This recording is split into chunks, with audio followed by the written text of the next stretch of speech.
right, y'all ready? Yes. All right. We're recording in 3, 2, 1. We're rolling. Now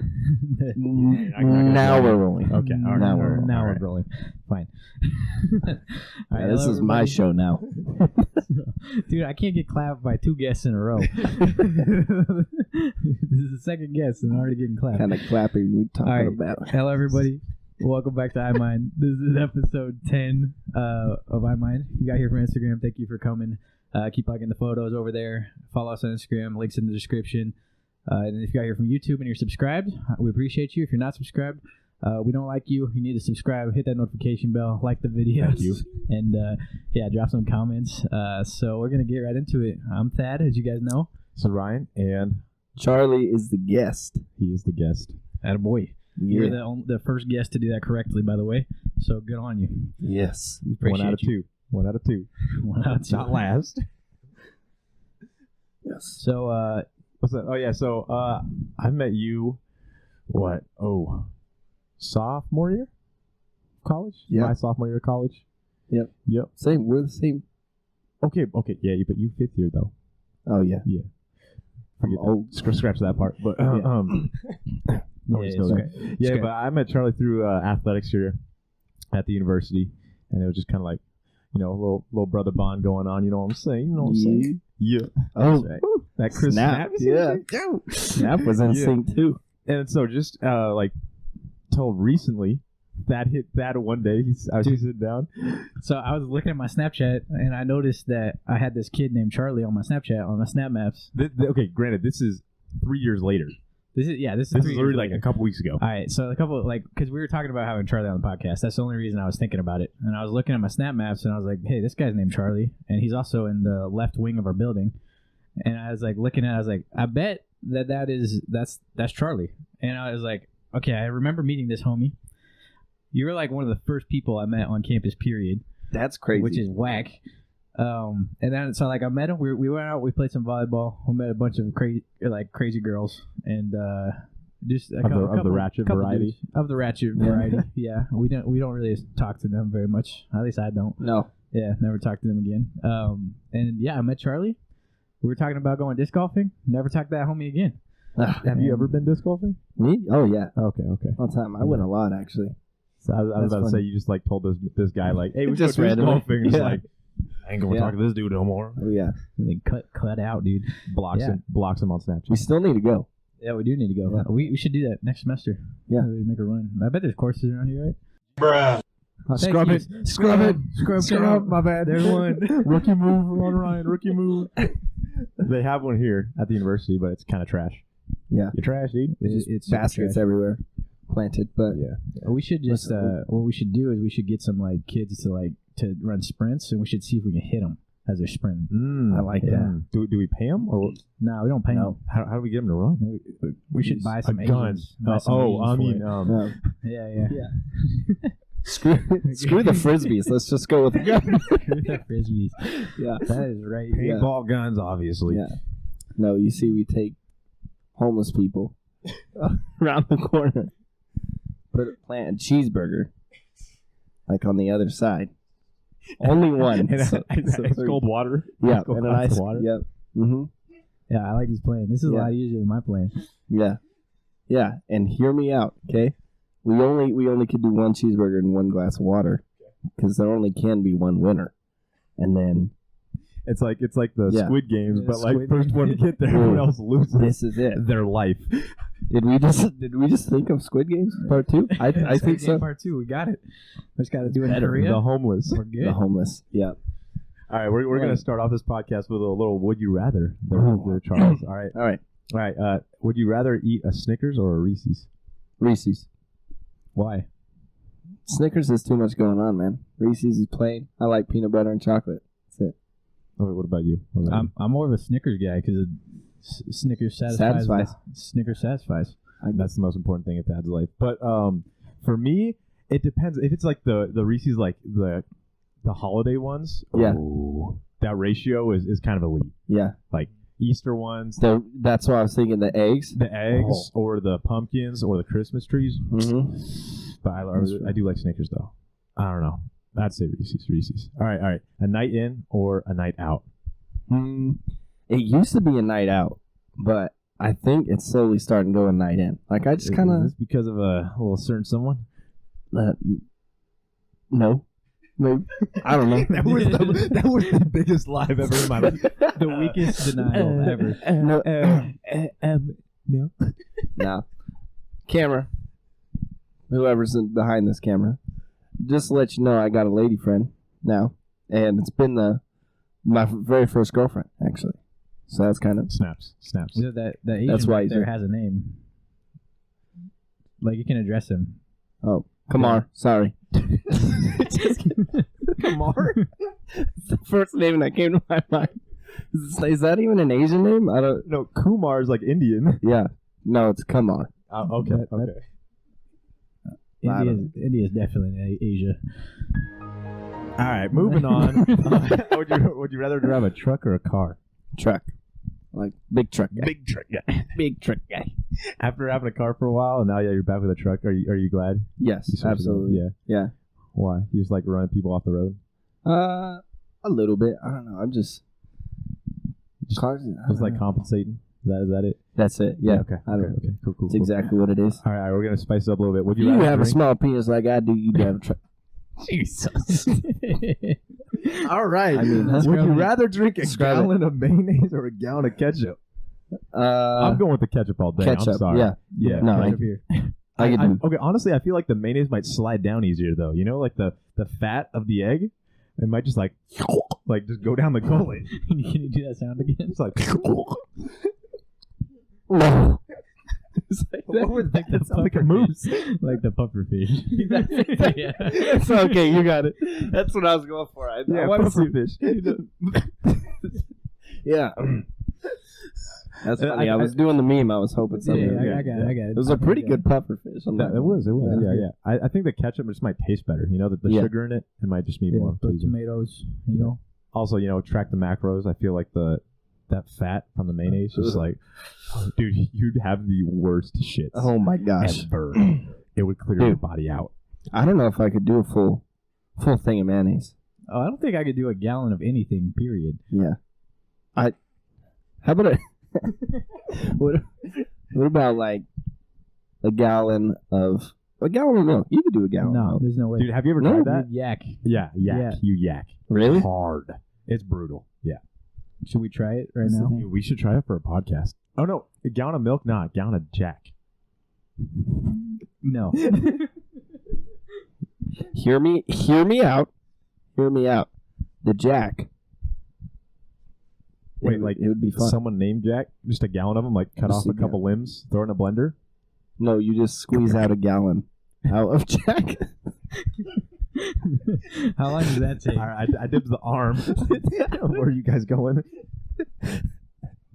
Just All right. Okay. Next one. Next one. Okay. All right. Would you rather poop out of your mouth or have someone else poop in your mouth? I know. I mean, this is pretty easy for you since you're into it. But like, what? Yeah. Like on air, what would you rather do?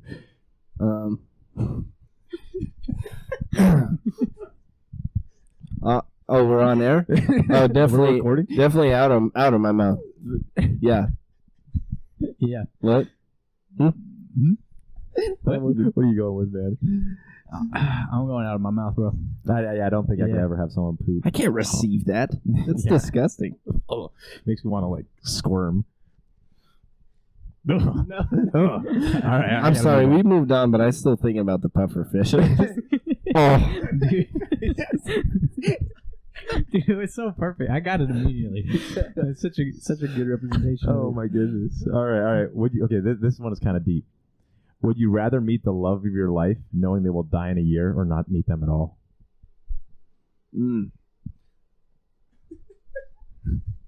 No, I would definitely want to still meet him.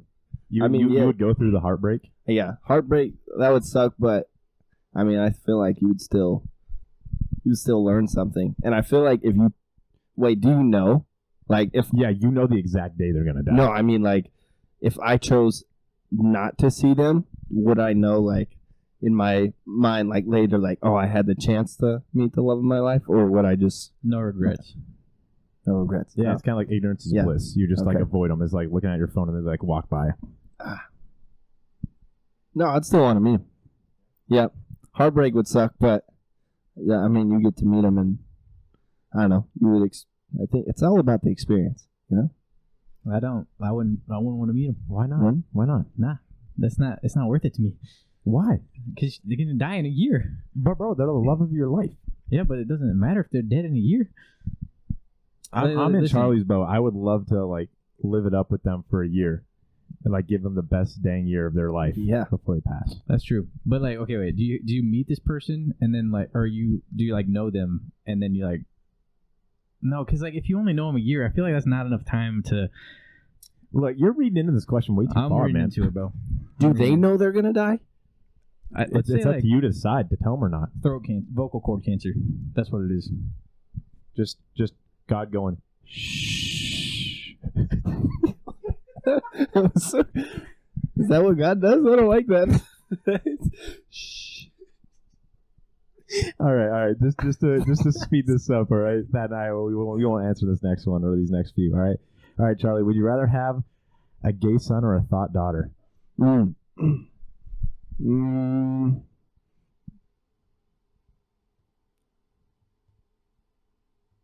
That's a good one. Why are you looking at me? I would.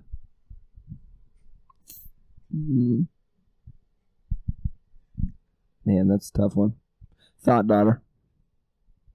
Why? Whoa. No, I switch it. I'm going gay son. I'd rather want a gay son. Why? Up top. Why? I'm doing gay son because I feel like with today's generation, I feel like that thought daughter is like they're just Are they just normal now? it's almost normal. It's almost normal in a way like that like boss ass bitch mentality is like what's like programmed, you know? So it's like unable to change it. And I feel like definitely girls growing up in that way, I don't know, I feel like even as a dad, no matter what you do, I feel like even if you try could to just correct lock it, her in the basement. parenting. I'm just kidding. Man. Parenting. Charlie was like, that is an option. He's not wrong. Not right, but not wrong. Maybe Yeah. wrong for that, but not wrong. Yeah. Love is strong, but iron is stronger. Oh my Oh god. yeah. I was like, Iron got a Man. nice frame right there. Good practice. Yeah. Okay. All right. Can I make Well, that a poster? Like I said, we're not. Thad and I don't need to answer that. So, Thad or Charlie, what do you think's the most romantic thing you've ever done for like a significant other? Dude, I don't know. Well, first, I just had a first significant other, so I don't. Okay, then just for someone in general, it could be your mom. Oh yeah. What's the most romantic? Okay, that sounds weird. Not with your mom. What's No, the no, no. romantic thing I've done with my mom? Most romantic thing I've done with your mom. I took her out. Took her out to a nice seafood dinner to Red Lobster. I hope my dad watches this episode. He'd be like, oh, Charlie, I know that kid. Oh, Hell, this is a funny podcast. oh! Wait a minute. What did he say? What do you say about Red Lobster?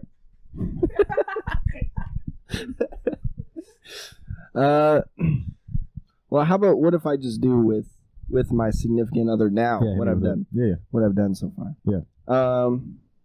She was not having a great day one day. Just like a lot of things were going Pretty wrong for her. usual. Yeah. Just Yeah. normal. Yeah, normal bad day. And so I just Venmoed her $10 because I knew how much like Money's coffee worth? she liked. Oh. What? What?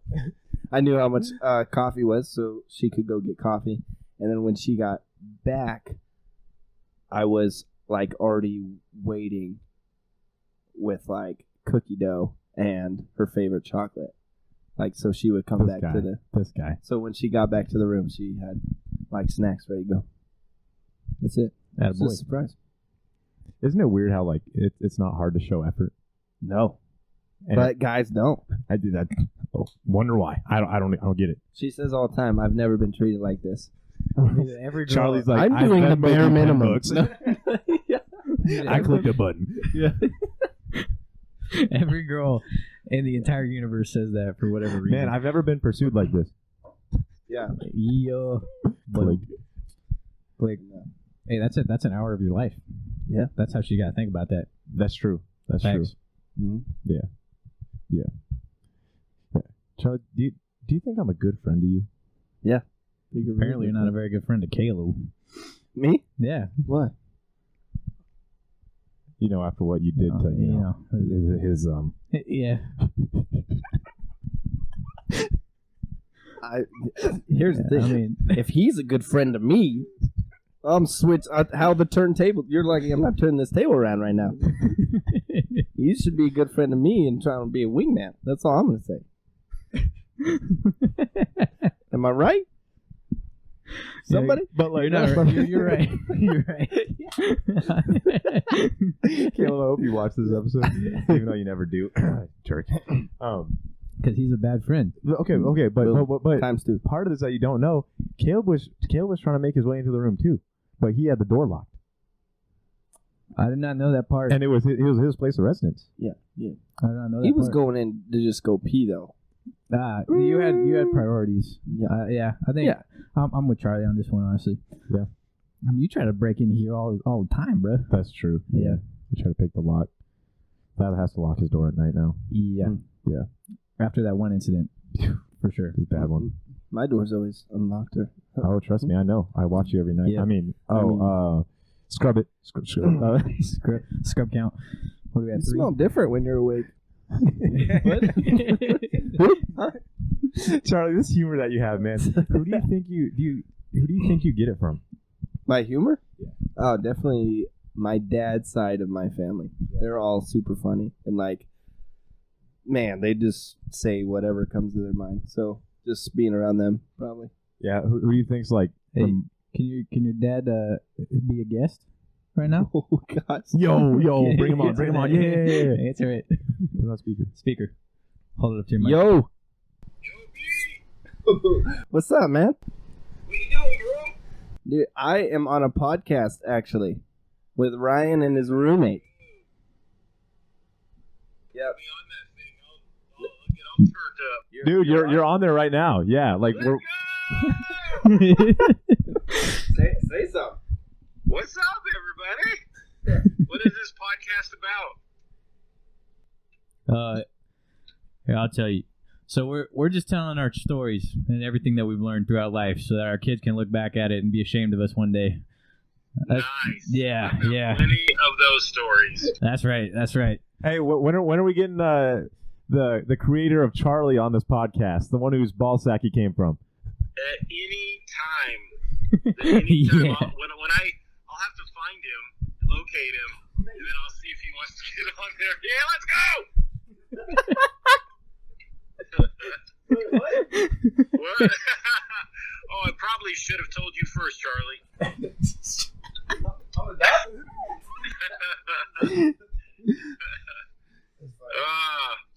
Yeah, I'm down. When I come up next time, let's go. All right, we'll do. Let's do this. Cool. Well, I'll call you when we're done here. Okay. Love you. Love you. Love you. See you guys. I love you. Yeah. All right. The man That was a himself. little bit. The man himself.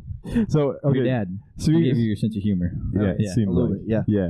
And then your dad's brother. He's around. He's like actually around like where we're at right now, right? He is his blood brother. No, is back home.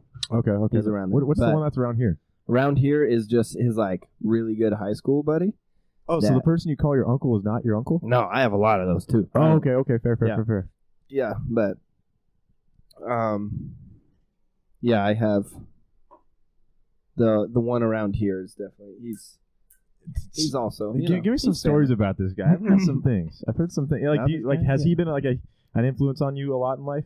He has actually. He's the one that wants me to kind of start pursuing like stuff in finance, and because he was a stockbroker for a little bit and made a lot of money, so he has a lot of insight when it comes to that kind of career. But What other insight does this man have in general? he knows a lot. He actually knows a lot about God, believe it or not. He does. I feel like he had some health issues, actually. That's why he's not still a stockbroker. He had health issues, and so he's kind of like, I always forget what like disease it is, but it's one that kind of just like slowly like paralyzes you. But does he have like that thing Stephen Hawking had? Is that myelin degeneration? No, I don't know what it's called. No. I think it's a little bit more. Is it like Parkinson's? Like, is he shaky? No, not Parkinson's either. Does he look like a puddle yet? No, he does not look like a puddle. But he has like a lot of money and a lot of connections to where like people that don't have that can't get the medicine that he has, so they probably do turn into it. So that's what's up. Good for him. So a lot of drugs. So like when he takes these drugs, does he get a little rowdy? Like what kind of drugs is he taking? He takes everything. He has so many. I don't even.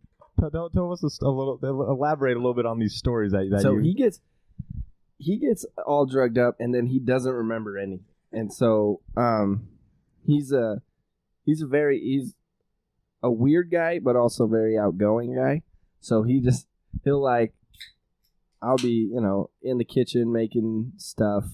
I actually he let me stay at his house this summer for a little bit. So I was like in the kitchen, making a midnight snack or whatever.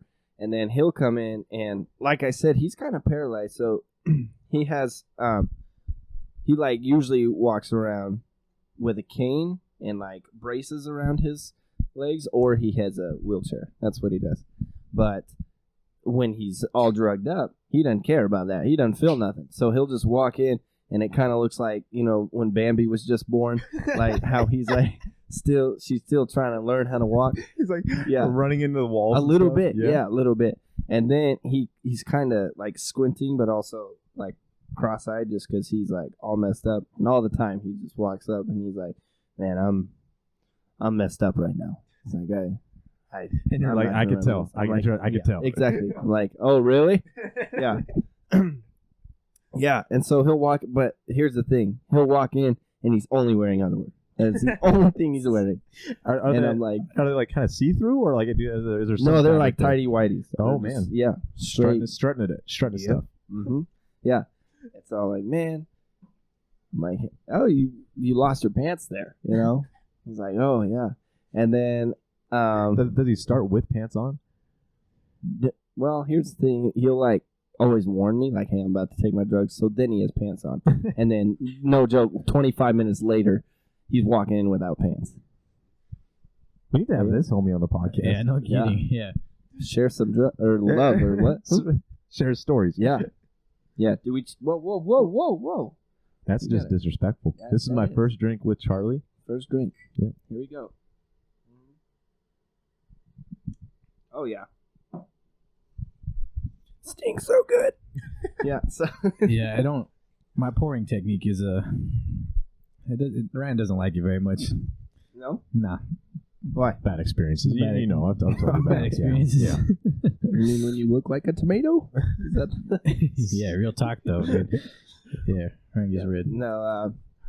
Anyways, yeah. So he'll roll up in his undies. He'll roll up in his undies, and then I'm like, man, I'll just kind of like throw in a joke, like, yeah, you're only wearing underwear. He's like, oh yeah, sorry, you see the bullets? I'm like, yes, I see the bullets, man. Come on. He's like, oh, sorry. He's like, you really want to see the bullets? And then this actually happened. He walked back into his room, and I'm like, this dude's gonna come back and he's not wearing underwear. I know it's not. I know that's what's gonna happen. I don't want that to happen.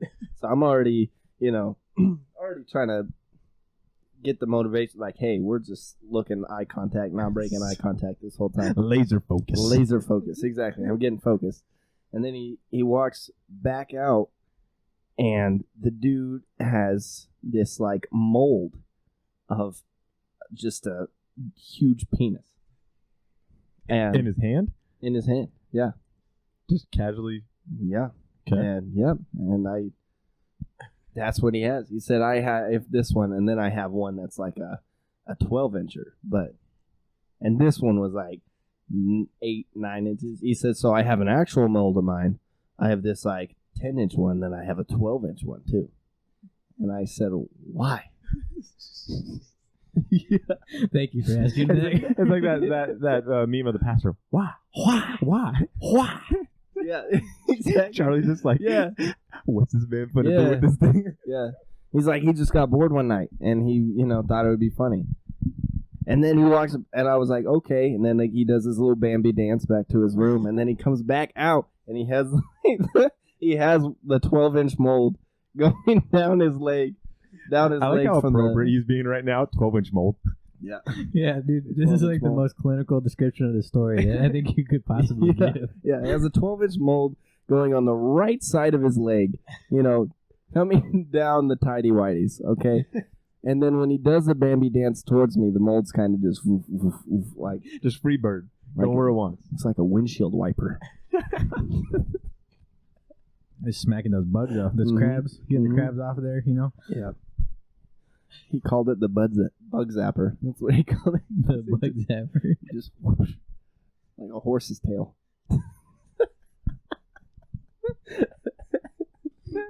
Yeah. Anywho, that's a little intake, not very descriptive story of my uncle. Wait, so what does this man know about God? You said you know a lot about God. Definitely after he hit Procreation. the whole procreation. Apparently. Yeah. No, when he hit his mark of where he had the disease and he was no longer able to work and all that, he actually went through a hard time with his kids because he wasn't supposed to make it. They were like, hey, you have 2 months to live. So in his mind, it's actually really messed up because I still see the kids still live there, and all of them, you could just tell in their brain they already convinced themselves that their dad was gonna die. So their relationship with their dad is terrible, and it's actually really sad. And yeah, so that kind of sucked because it was his whole family already thought he was dead, and then boom, he makes it, and so now he doesn't have that relationship with his family, can't work, and so he just dove into the word and want to learn anything and everything. And then he also did before he did stockbroke, he actually helped out with a church, so he had that kind of foundation of. Did he grow up in the church, or did he come to find it? No, he came to find it. His dad was super abusive. Mom was a drug addict. Crazy. Yeah. Dang, what the heck? Yeah. Didn't come from a lot of money. Nothing. So I think that's why he kind of wanted to get into the church. And then, yeah. This isn't your real uncle, right? No, this is, yeah. Yeah, okay. Because I was wondering, your dad, because your dad's a pastor, Yeah. right? Yeah. So how did your dad come upon that? That guy on the phone was the pastor? Yeah. No. Yeah. Yeah. The that most guy. realest pastor you'll know, man. Yeah. No, my dad was actually a manager for Walgreens for 27 years, I think. Something like that. Something crazy. And so he was actually making really good money. And then just one where we lived, we had this church, and this church was amazing. And then we moved, and we didn't have that same experience with that church, and we missed it a lot. So we kind of made a church just in our living room where we just would stream the service, invite people on Facebook or whoever was around us, just come and watch it.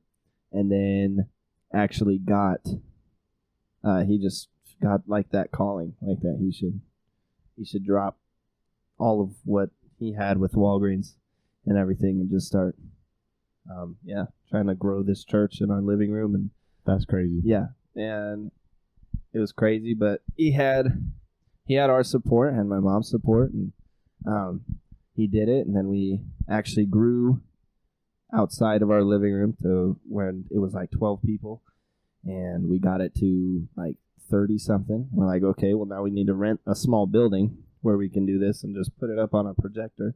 Did that, and then got people that knew certain technology, of course, and that could help out, and then outgrew that to where it was 700 people. Just keep going. And then it kept going to where we had to rent out a high school theater and do it there. And then that grew to 2,000 people. and it was just like continuing to go. So it's pretty cool. Damn, that's crazy. Crazy story. Yeah. Wait, how old is your dad now then? My dad is 52. Awesome. So he was at Walgreens like from our age. Yeah. Yeah. He went, I think, almost right after. He just kind of wanted a job, I think. And so, I mean, I don't know how much experience you need to working at Walgreens, but I don't know if it's a lot. Just throwing shade at his dad now. Yeah. We'll start out. Pow, pow. Yeah. Yo, that's crazy about your uncle, or like your uncle though. Like that's a crazy like life experience. Yeah. He's experienced so much. That's crazy. Yeah. What about you? You have any like crazy life experiences? I know of one that I kind of want you to touch on a little bit about back home. Which one? Little bang bang action. Yeah. That's honestly only one crazy one. Senior year of high school had a school shooting. And you lived it, right? Yeah. Like you were in the building. Yeah. So I was not in the building, but kind of was. I was in the. You were the at gym. school. I was at school, and I was. It was like first period, and we had like gym the first whatever. So I was just playing basketball, just shooting hoops with everybody. So it was like me and my team all there, and then we just get shoved in a locker room, and then come to find out there was a school shooter pulled up in like our bathroom, was getting all ready, and then a guy I actually know was good friends with walked in, caught him getting ready, got his gun, and shot him. And then they heard, like, everyone kind of heard the gunshots. So he, right after that, bolted in the hallway where another really good friend of mine, she was standing in the hallway going to the bathroom. So he saw her and shot her as well. And that was crazy because I made out with her a week before that. But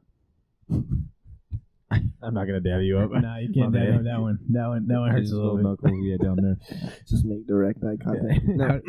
No, but yeah, that was crazy. So, and it was just all a panic. It's so crazy when things like that happen because nobody knows what to do. It's kind of like one of those scenarios like you'll say you'll stand up. You know, You'll be the hero or something. You'll be the hero. You'll do it. You're the one in the locker room. You're like, what's going on? What the frick? Yeah, just with tons of questions. Like, ooh. Wait, so they just like pushed you inside and you were just like looking around like everyone's yeah. like, So we were just in the locker room, and they wouldn't tell you guys anything. Dang, that was it was crazy. And then Wait, did you guys not hear it? no, Was like the gym separate from like the main building or something? a little bit. Yeah. Okay. So it was like the main building, and then it was like this steep hill where it was all the like our parking lot, and then up on top of the parking lot was the gym. So it was like a little far away, but yeah.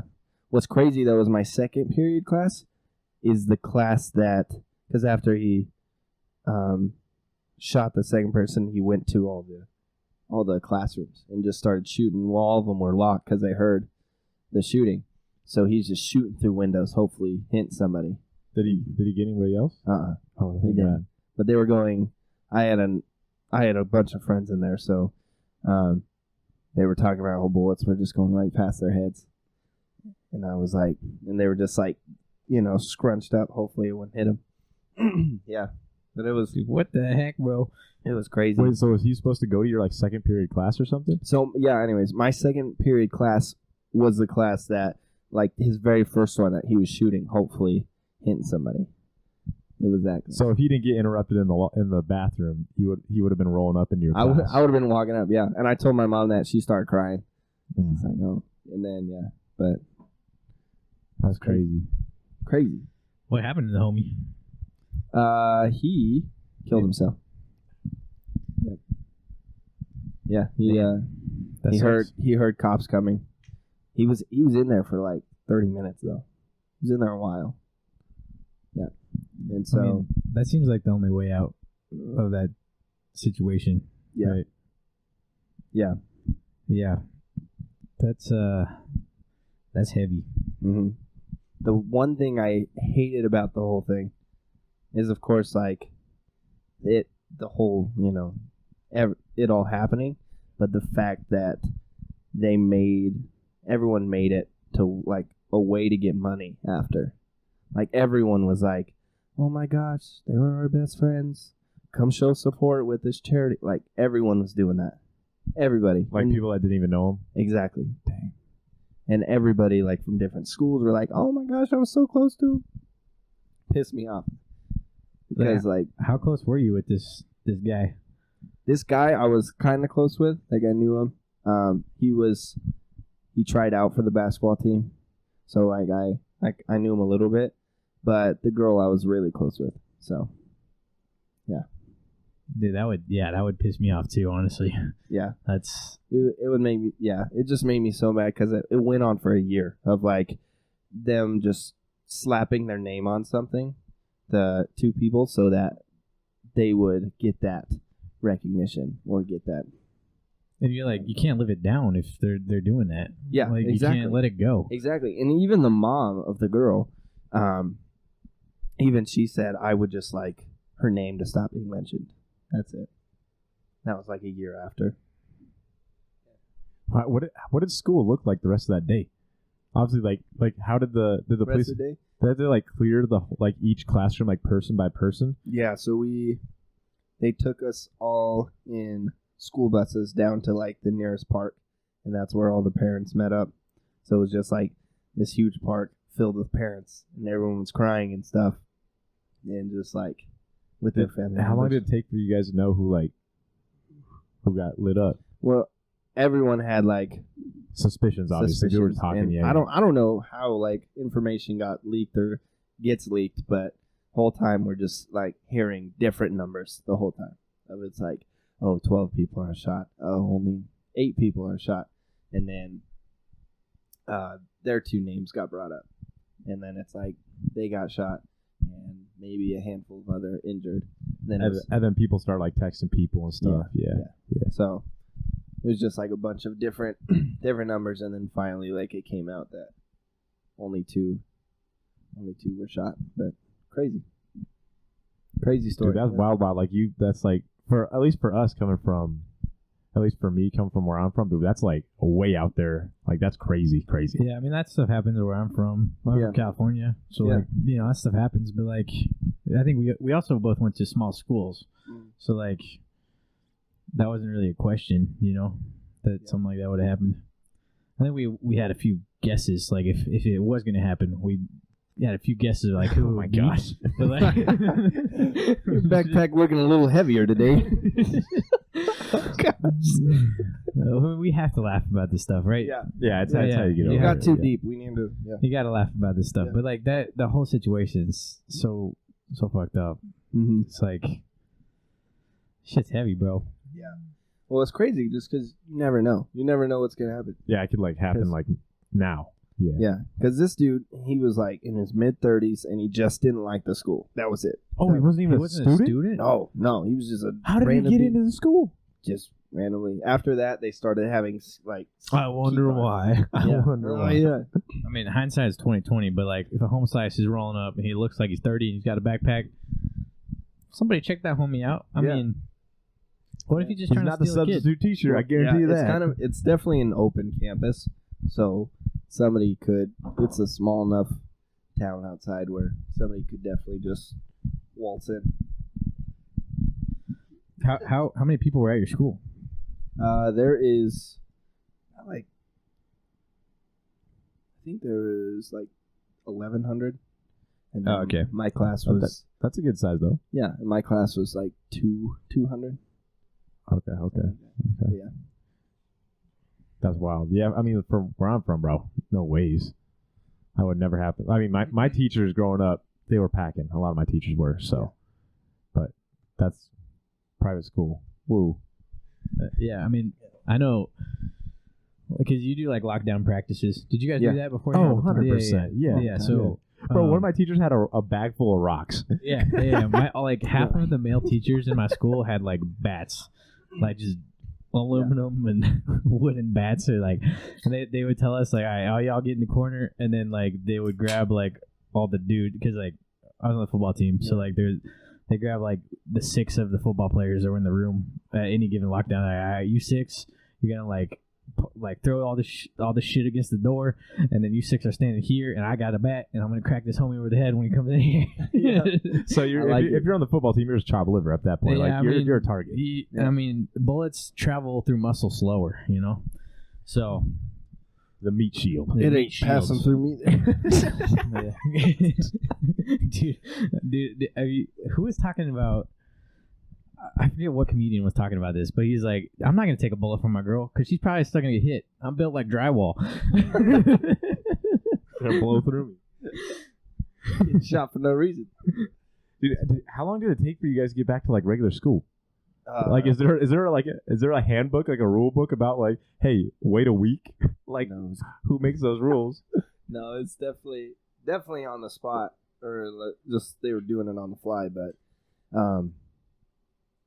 man, ours was that happened like it started November, and it was just they took the rest of the year off, rest of till December, like that whole So, like you guys just didn't do school? Did all online, yeah. I bet no one was really pushing hard online, were they? No. No, it was really, and then next. What about sports? Sports get canceled? Yeah. Dang. Yeah. That's wild. But I don't know what else you do. Like, you can't be like, you know what, just keep pushing forward. Oh yeah, I guess they had to like well, here's patch the holes and stuff. Though. Exactly. So like we had building, and then it was a catwalk in between, and it was all glass, and all of that was bullet holes. You shot. Like, this dude had ammo for days, so he was just shooting anything for days. This man was making his name in the drywall. That's what he's doing. Wait, can I ask you like what state this is? Just out of curiosity. Yeah, New Mexico was the. Oh, okay.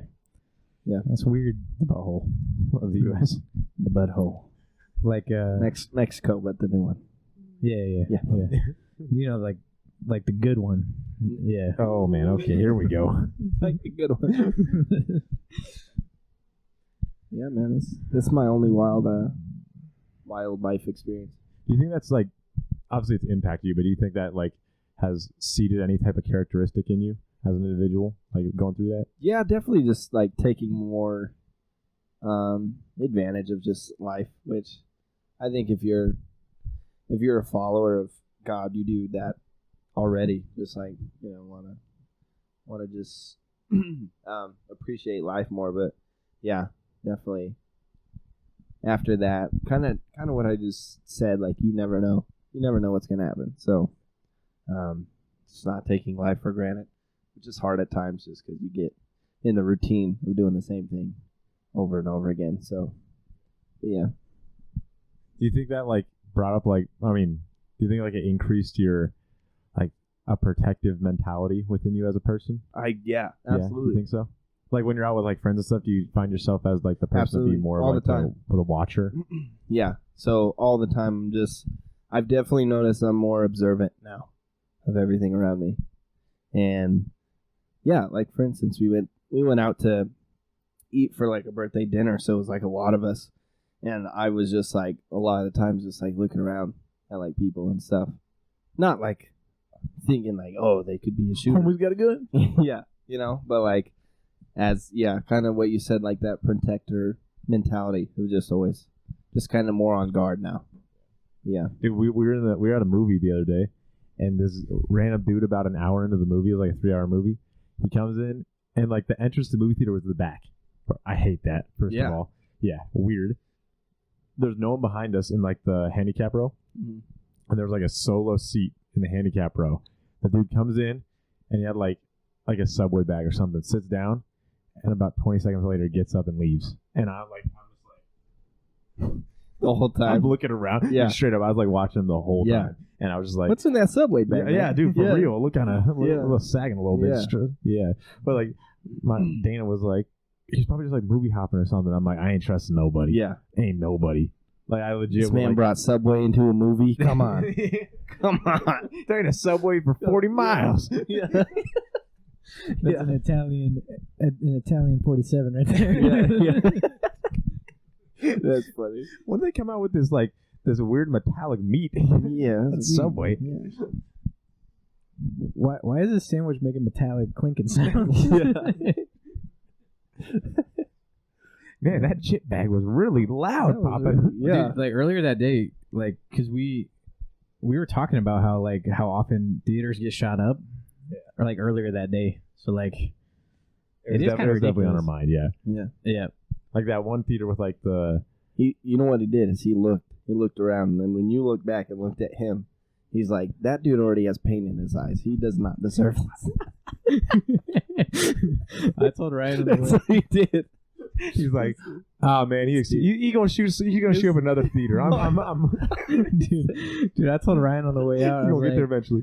Yeah. I told Ryan what he did. He rolled in there. He looked around. He's like, ah, damn, there's not enough people. There was like 12 of us in the theater. That's what you do. He's like, 1, 2, 3, 4. Only 7? 7 in this bitch? We got half to another one.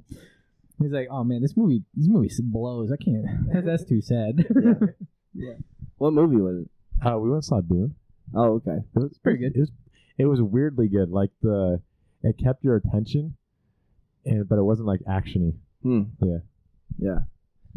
I didn't hear it was good. I heard it wasn't good. It's basically like just a prequel to the next movie. Like, Yeah, I heard the next one's gonna be really good. This one was just like the setup for it. But There's like a bunch of world building.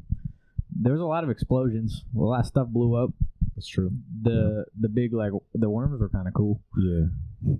is that the most guy movie? A lot of just boom and bang and explode fire. These crazy worms, dog. Also, There's that one car too.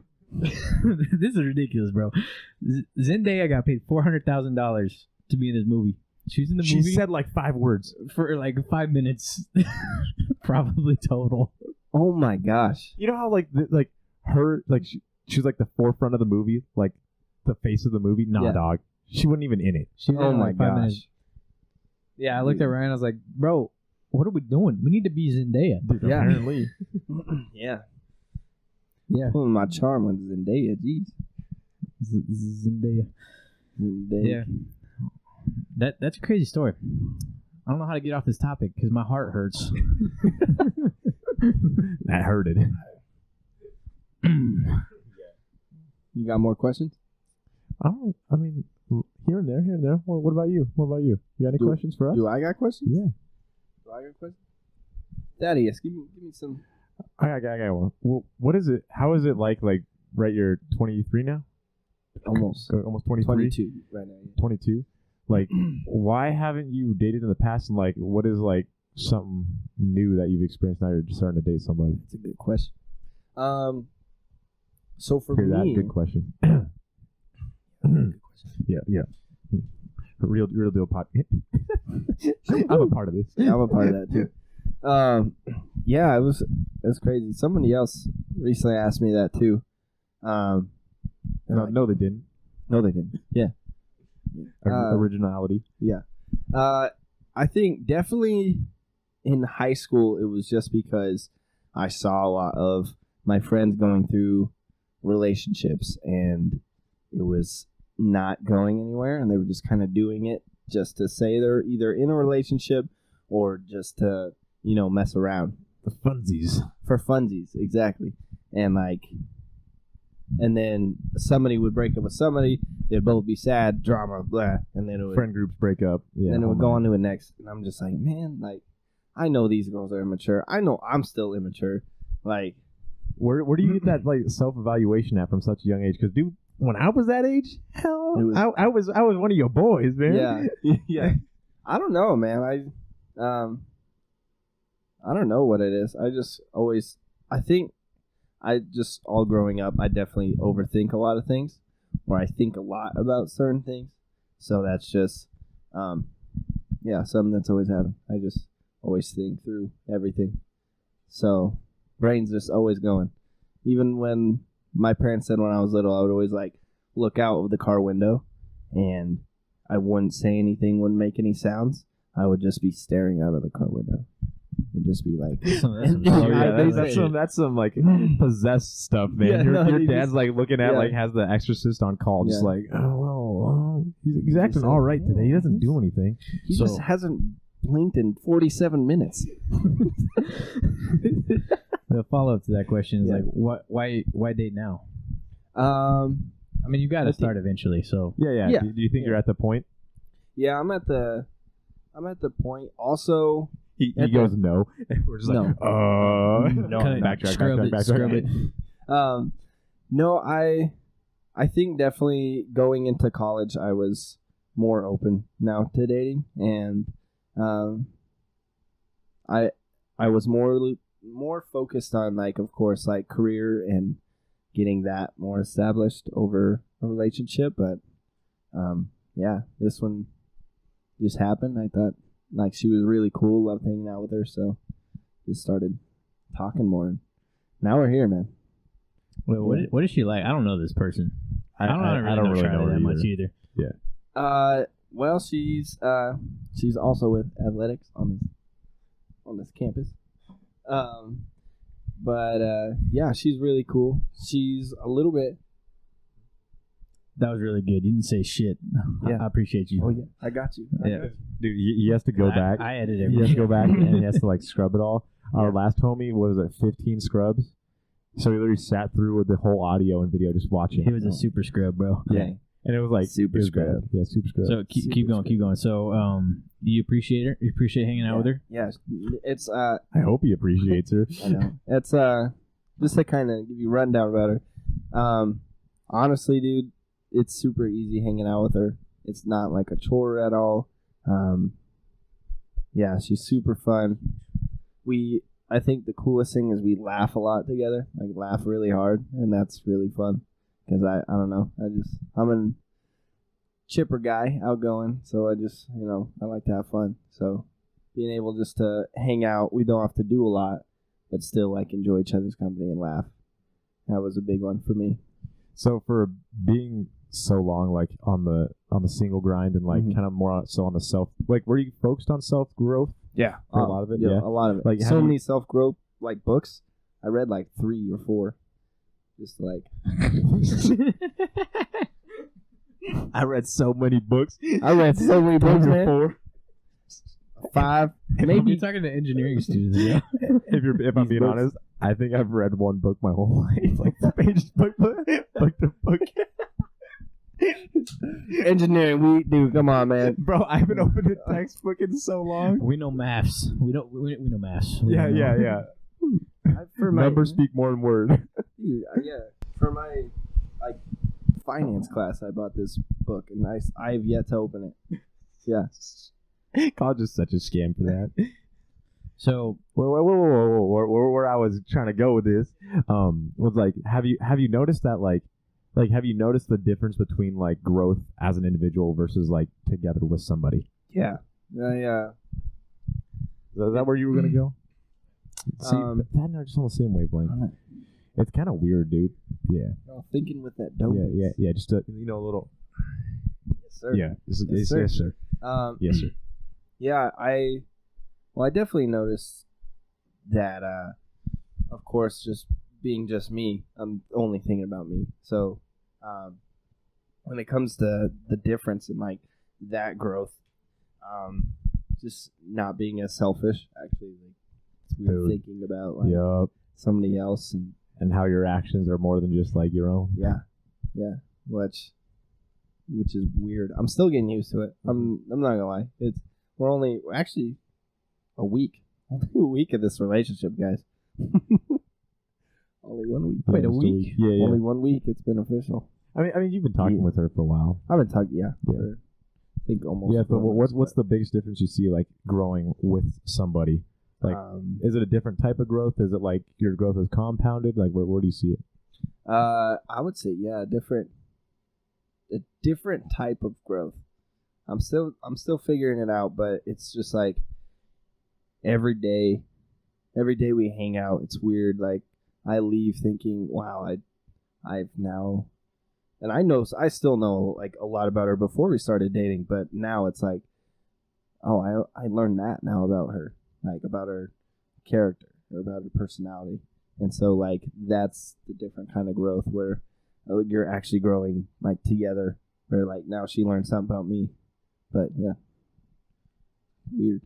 Do you find it like kind of is it like interesting to you to like try to give pieces of yourself to the other person and like try to help them learn about you? Because I think that's one of the most fun parts for me is like learning deeply about the other person. But for me, that was like one of the hardest parts of like giving up that like opening up that deepness. Yeah.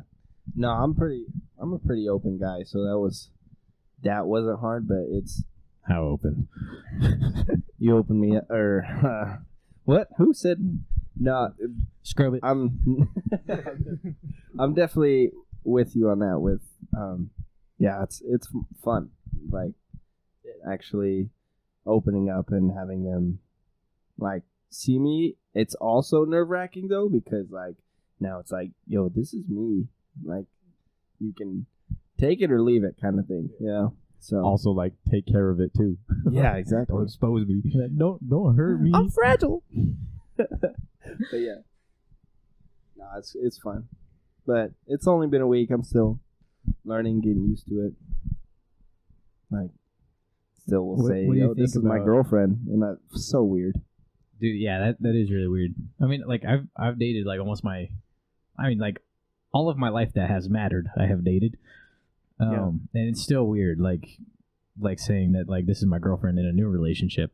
So was that weird for you guys? Like starting out dating somebody, is it weird? Like, hey, this is my girlfriend, or was it like Very weird. Yeah. I think it's weird. I mean, Ryan probably not so much Nah, not so much. because you worked no. like a dog to get where you Yeah, were. I did, dude. Yeah, I did. You can keep your leg there, dog. Hey-o. No, yeah. For me, it wasn't weird. Like, it was just kind of like an own it kind of thing. I don't know. I was like, yeah, like we're dating. You just gotta like it's weird that you have to change your mindset. Like when because like you're like, oh, I have to like actually like confirm that this is the case. Yeah. You know, Well, instead of just like flowing. Yeah. For me, right, I had that big ramp up into it because I had to work so hard for it. I feel like, I don't know, not that you guys haven't worked hard for it, but like you guys kind of like, I don't want to say like fell into it. Careful now. I would say that was for me. Yeah, like you more know, falling into it. Yeah. yeah, like you guys, like it was kind of like a boat, like both you coming together. Like for me, even though it was like that, kind of, it wasn't seen like that. Like I definitely put in a lot more effort going into it. Okay. Yeah. So like for me, it was just like, I made it. I'm on the mountain. I made it. Are you not entertained? Are you not in Yeah, I mean, you wanted to claim that. It's not like you don't want to claim that. Yeah. At that no, point, it's just weird. Like it's just different. Like, Yeah. Yeah. I get you. Like I said, I'm 22, almost 23. So that's carried the 4. That's at least 12 years I've been by myself. That's not right. Sorry to break it to you. Hey, you're not right, man. Hey. I know. There's a lot wrong, bro. There's a lot wrong. You're not real, man. You want to give me the fireball? Oh yeah, of course, yeah. If I would applaud you, good sir, if you can keep up with this man. If I can keep up with Charlie? No. If you can keep up with him, he's an animal. If you can keep up with me? Yeah. No, I feel like Charlie can keep up. All right. We're going? I'm still on my first thing. Yeah, Ryan's not. I ain't trying to be crawling out of the shower. Fireball, buddy? Yeah. Do it, please. Yeah. I actually haven't drank since October. Beginning of October. Did it yesterday? End of September, yeah. What? This dude was mid sentence. You just cut him off. All right. What? Yesterday. All right. No, you're wrapping it up, weren't you? Yeah, I was wrapping it up. Yeah. Mid October. He always does. Mid September. It's been a little bit. That has Why? been a while. Yeah. Or you're just like, folks, was it just that you just don't drink much with the girly, or what's that? No, I just kind of what we talked about either am I like a night in or night out? I don't know. Last year I was like a lot like going out, so I think it just It gets old. It does get old. like Yeah. I'm cool with just hanging out in my room. Like this is so much better to me than like going out and like going to a club or Well, something. this is better than a lot of things. Come on, man. This is better than pretty much everything me and Ryan do. Like, Yeah. as I was saying though, yesterday I was up for about 15 minutes before I took a drink. So that's kind of how my life has been going. It sounds pretty good. Dad's been putting the fun and functional alcoholic since the beginning of this year. That's right. That's right. Nah, I just need some mouthwash. Yeah. Kills the bacteria. Yep. And then when it lifted, did some deadlifts. I like it. We killed it. That was a good day. Wait, how do you feel? I hear that you don't like deadlifts. Yeah. This is ridiculous. I feel like we're going to have to fight you right now. No, man. I just definitely with the way I work out. I don't know. It's a preference. Preference. Just deadlift is preference to be a wuss. No. Nah, it's just I just think, of course, Ryan's gonna hate this because he hears it all the time, but the risk to reward ratio is how about the best. The bitch to not a bitch ratio? You thinking about that one? Wait, which one again? The bitch to not a bitch ratio. No, I haven't heard of that one. Yeah, you want me to break it down for you? Yeah, break it down. See, like, listen. I think we should spend about a good 32 minutes on this. We deadlift. 32 exactly? Yeah. You do all right, not start deadlift. The clock. Dude, I got the clock running right here. Yeah. I got it. Mm-hmm. No, seriously though, it's just like a risk thing. No, so here's the thing. A long time ago, Charlie's stiff and he hates trying to stretch. So I want to hear Charlie.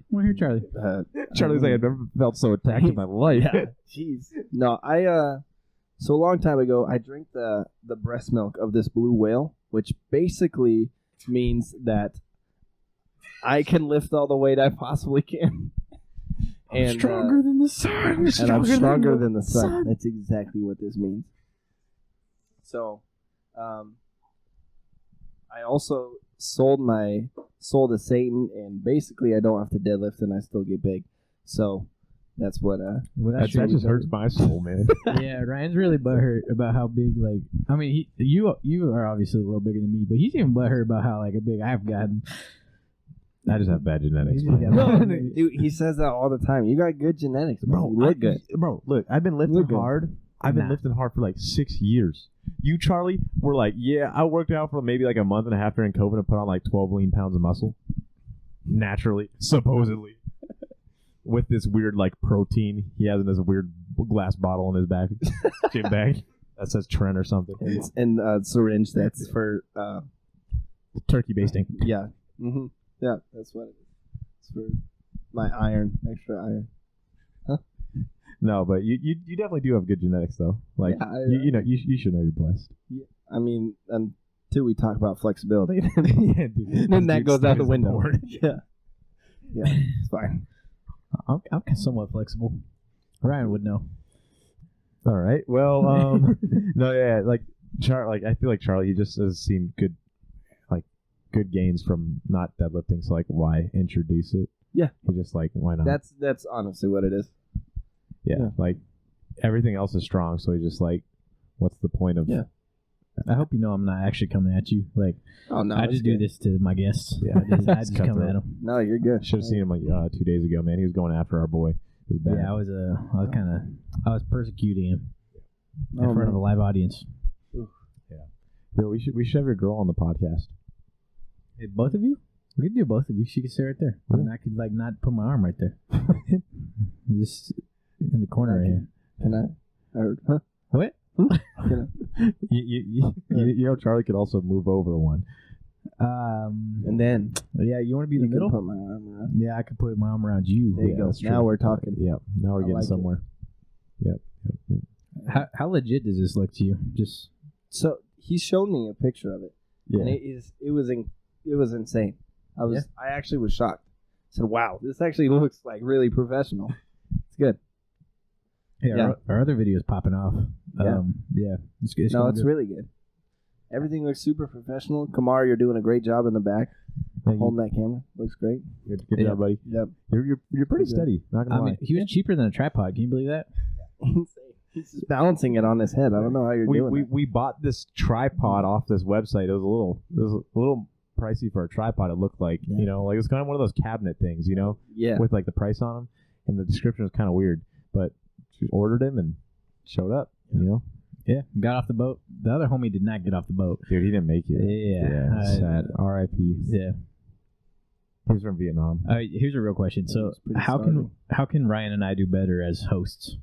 As hosts? Yeah. I think you're doing a good job. I think you have a good base of where, like, you bring up topics to let the conversations go, and then from there it's just kind of flowing. I don't know. I think both of you are good at talking, so you don't struggle with, like, there being any awkward pauses or anything. Which is super You important. should have seen the podcast a few days ago. 2 days ago, it was Brutal. Where do we go from here? Yeah, that's the biggest thing is, like, if you look at podcasts, there's never that time usually where it's like, where do we go from here? You know, which can also be like with the guests you bring on or whatever. But yeah, no, I think you're doing a good job. Hey, do you believe in aliens? Do I believe? I feel like you would believe in aliens. Do I believe in aliens? I believe in God, and I believe that He could Be an alien. God is an alien. Mind blown. God is an alien. If you can edit in, just God is an alien. Like a shooting star or some shit. exactly. Yeah. No. Here's the thing with that. I'm kind of on both sides of the spectrum where I'm like, okay, if it What was kind of spectrum? of there being if aliens exist. Okay. The high functioning kind of spectrum. Continue. Yeah. If so on one side, I'm like, okay, if they were real, I feel like it would be in the Bible, right? Maybe. Maybe it is in the Bible. Have you read that thing cover to cover, bro? I'm gonna be honest with you, I'm not cover to cover. So how do you know it's not in the Bible? Because I feel like I would know if it was in the Bible. Also, you know that humans chose the books to put in the Bible. Yeah. And you know that there's some books off to the side There's some good ones actually. that have some pretty crazy stuff in there. Think about that. You're not wrong. On the other side. Fuck, Dude, that's nice. this homie really did this to your opinion. Be gone. Like me to You know. Mario. Like me Yeah. to Mario just Pushed him away. On the other side, so many stories about Area 51. Oh yeah, and you're from New different stories. Mexico. Yeah. Yeah. So many. I'm just saying there's a lot of stuff that gets kind of pushed under the rug and gets ignored. And there's a lot of stories, man, and they're building up. And I'm just saying, I think overall, I lean more towards that they do exist, and they're just really good at keeping it hidden. But I think that there's a pretty high likelihood, but I don't know if there's necessarily intelligent life out there. yeah, I think there's a pretty high likelihood that there's some form of life on other planets, just because of like there could be plants on other planets. Yeah. The thing to me is how big the universe is and how it's like expanding and continuing to expand, and how you're telling me not as like there's not one little planet there where there's like something living. There's got to be something, right? Yeah, Got to be something out there. Like, I mean, Elon's trying to get to the next planet, but like, how many planets we got to deal with? Yeah. What about the Yeah. next solar system? I think he needs to focus on making his rockets not look like penises. I think we need to go from there first. Let's go from there before we go to planet to planet. I mean, have you ever thought that that's kind of what he wanted it to look like? Elon says some stuff that I'm just like he made his rocket pointy because the rocket in Spaceballs was pointy. He also named it the Dragon. Wait, Dragon? Yeah, after Puff the Magic Dragon. Yeah, Puff the Magic Dragon. There's no Yes, yeah, straight up. That's a fact right Also, there. he yeah. named his cars the Model Sexy, like SEX and Y. The Model S, the Model E. I the did Model not X and know Y. that. Yeah, it says sexy. Yeah. that just clicked. Wow. He's like, if Ryan and I actually ever do anything with our lives, that's what you get. We'd have to combine ourselves. Probably. Yeah. I mean, we're not that smart. No, but no. He does it in a fun but classy way. Absolutely. Mm-hmm. Yeah. That's how it's meant to be done. that guy's got so much money. I read this yesterday. If you made $10,000 a day from the time they started building the pyramids, you still would not have as much money as Elon Musk has right now. I want to see that guy and be like, hey, you just want to pay for my tuition, man. That's it. Like, come on, man. Like, Yeah. can you just support me just a little Your bit, bro? sneeze costs more than that. If I could just touch his Help cloth. a brother out, man. Yeah. Just touch his cloth. Dude, speaking about tuition, dude, the student counselor has been screwing him this whole Yeah, year. you have been mega hosed. I heard about this the other day. Yeah, it's bad. It's just still like, it's gotten to the point where they won't even talk to me. It's just like I have to reach out to them. If there's a problem with something with me, I have to reach out to them. Like, hey, this has said something, on my account. My account is blocked. Can you talk to me about that? They say, oh yeah, thanks for reaching out. You're welcome. What are you doing? What's your job? You're obviously not Dude, doing it. I had a counselor yesterday, or 2 days ago on Friday, right? So I'm a tutor online for our school. Was. I was. You got ex-tutor. fired. I got hella fired for cussing out a student because they're just being retarded. All right. Whoa. That's a hard R right there. That's a hard R.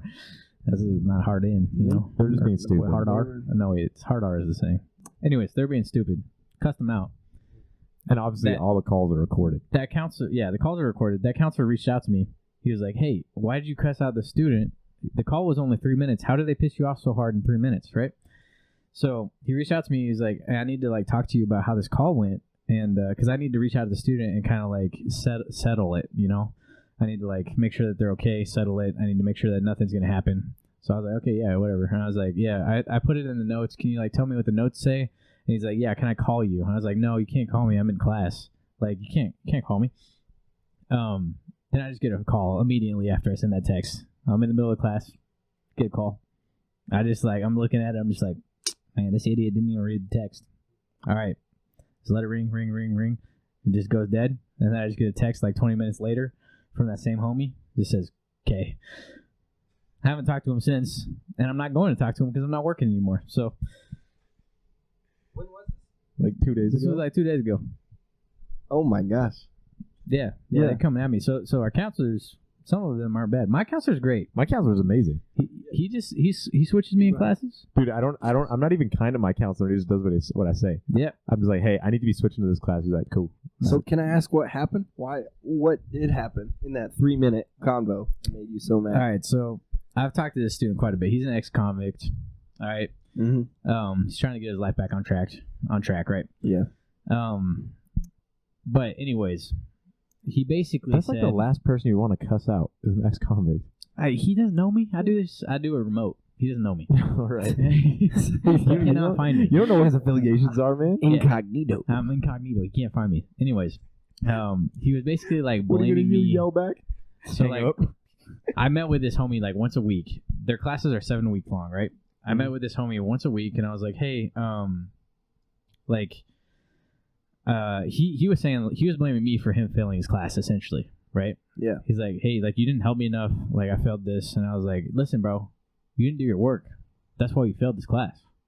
I was coming at him.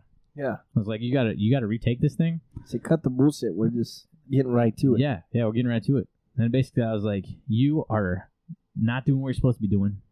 I was using a lot more harsh words in this, but Yeah. it's basically look, they should have kept you locked up. Oh my You did not gosh. say that. Oh my gosh. No, you didn't. Did you say that, please? I said that. So yeah, they were a little mad. They should have kept you locked up.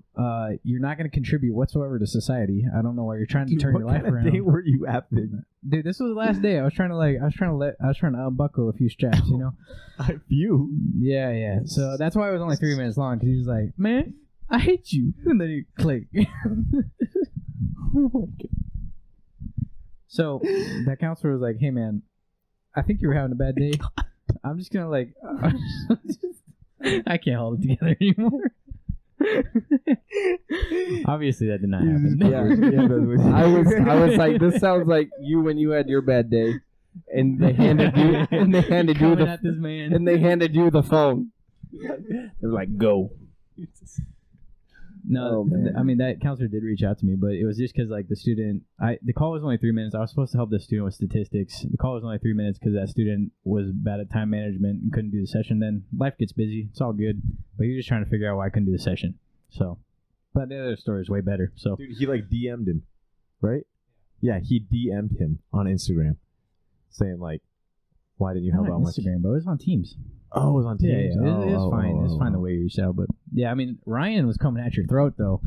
Yeah, one day. All right, look, I was already having a bad day. All right, look, I go. It was raining, so I don't like.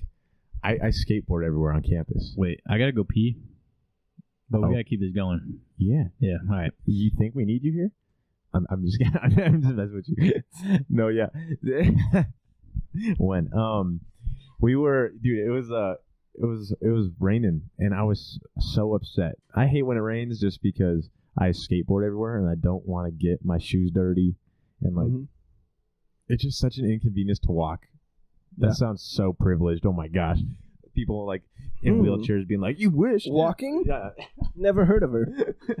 So anyway, like it wasn't raining when I got. I could see it was gonna rain, so I rolled up and I threw my board at where we practice at, and I throw it like in a corner, and then I go to class. Right, the class is just such a joke of a class. I hate it so bad. It's just it's like 2.5 hours of just not worth my time. You know. Anyway, so I get done, and then I roll back to the practice facility that we go to, and my board's gone. It disappeared. Friggin' like David Copperfield, just like missing. Yep. And I was going. I was like, I knew I put it where I put it in that one spot, and so I was like, where did this thing go? Like, where did it go? And so I was searching all over one of the buildings that I was at for class, just like I could have left it somewhere, or I could have left it somewhere. And so then finally I go back to the practice facility again, and I'm looking through the practice facility again, all over. And at this point, I'm getting late for a meeting. I had a meeting scheduled later on that day after class, and I was getting so fumed. I was so upset. I was seeing red. Like every step I took, finally I gave up, and every step I took back to my apartment, the worse and worse it got in my head. I was ready to stab somebody straight up. And so I like texted the group chat like of our homies, and I was like, yo, anyone take my board? Like at the very beginning, and like everyone except for Charlie, because Charlie, you were like in class or something, right? Mm-hmm. Yeah. Like said, oh nah. So I was like, okay, none of my boys took it. Yeah. Later on, like probably 10 minutes after I got 10 back, minutes, 10 minutes later, he texted back like, oh hey, it's in your room. Like I forgot to text you, dude. I went at this man's throat. I want to hear Charlie's side of the story. Mine. So I had a Dude, little. I texted him so like on such a high horse, like you are so inconsiderate of my time. Like you don't even have like the common decency. The common decency to text me that you took my board or like all this jazz. Like just like absolutely ridiculous. Just like coming from a place of just so much like I don't even know, man. It was just pure hatred. Yeah.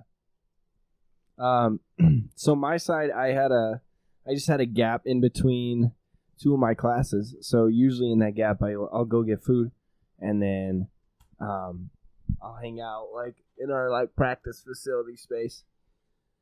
And so during that time, I ate, and then I was ready to bounce, and then I saw his board, and I thought he just, from my understanding, I assumed he left it there. So I was like, oh, okay. Yeah, we live in the same building. So Yeah. Charlie was like, oh, I'm going to help my boy out. Yeah, so I'm going to help my boy out. So I'm going to carry this back for him and just set it in his room. And it's a metal board too, so it is a heavy board. Yeah. Like he's So- doing me a favor. So I was like, I just assumed, it's been the day. He probably has a lot of classes. Hasn't gotten to actually going to get his board. So I was like, I'll just, I'll take it for him. So you were just like genuinely trying to help him. Dude, literally, like, no part of me was like, oh, man. Like, it was just like, I'm not doing anything. Having a good day. Why not spread some joy? I got it. Yeah. So, dude, that's literally all I did. I was like, that's it. And then I was going to text him, hey, man, I just got your board. I put it in your room for you. Hopefully, like, it helped. That's all I was going to put. And then I went to class.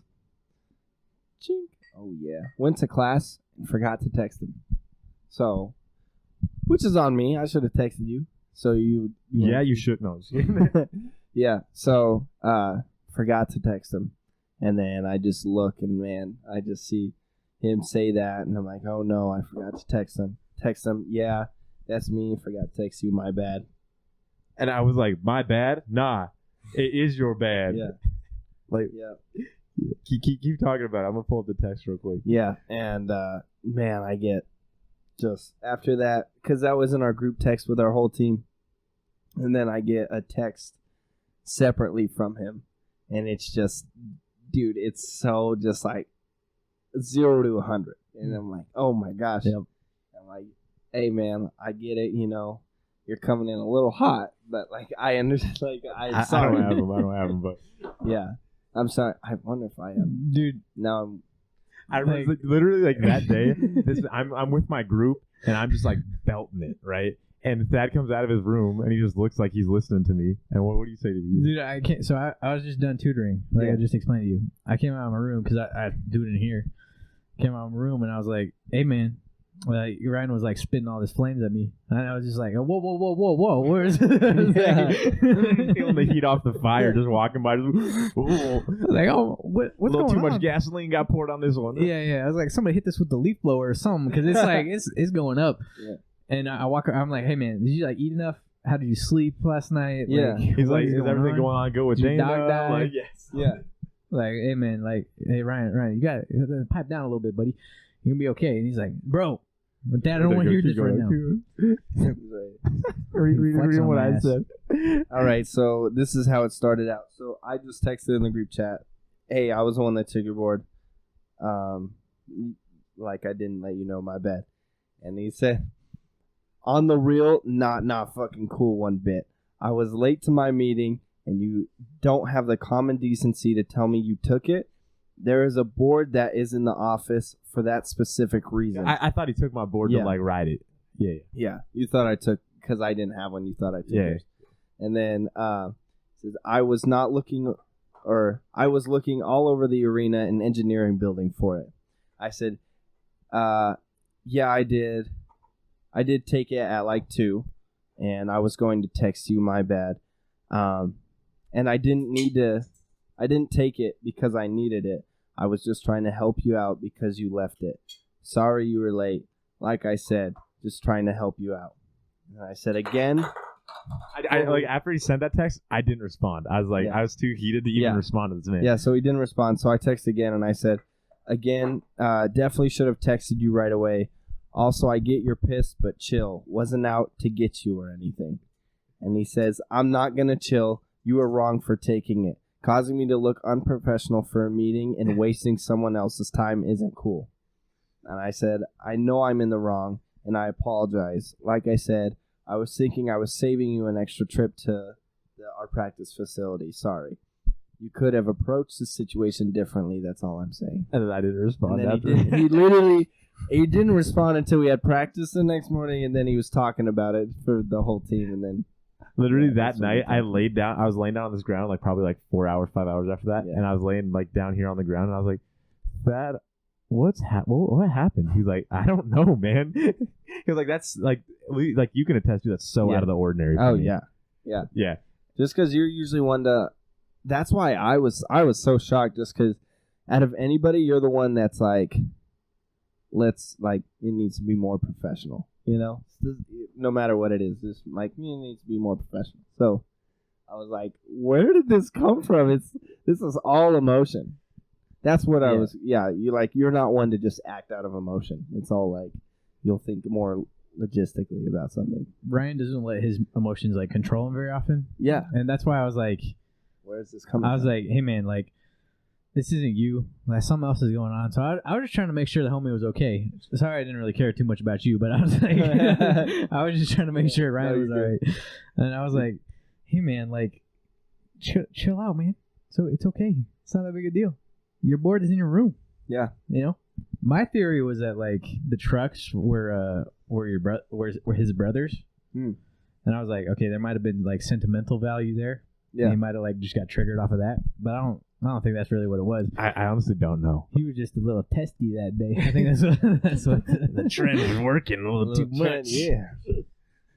The weekly COVID vaccine is getting to him. I even told Dana about it, and she just laughed. Like, she couldn't hold together. She was like, "That's just funny. Like, It's funny. that's just so beyond. Like, what's you? You know?" It's funny to think about it now, but dude, I was like walking to that practice, and I was talking to my lady friend, and I was like, man, he's just, because I read her the text. She's like, and she was like, You read her? You're making me look bad. I was just like, Dang, Dude, bro. you had that no, coming, here's man. the thing. Here's the thing. That's I her was- only impression of me. I too. was- he no, doesn't, he doesn't no, brag no, no, about no. me at all either. I brag about you. Okay. I brag about you. You're my favorite on the team, man. How would I not brag about you? Hey, nobody's listening right now anyway, so it's all good. Yeah, none of the boys listen to this, so yeah, screw Yeah, you guys. Yeah. Yeah, you heard it. Yeah. What's up? What's good? You can't fight. You can't fight. You know what's gonna be chitty chitty bang. I mean, we know it's not Josh, so like, you know.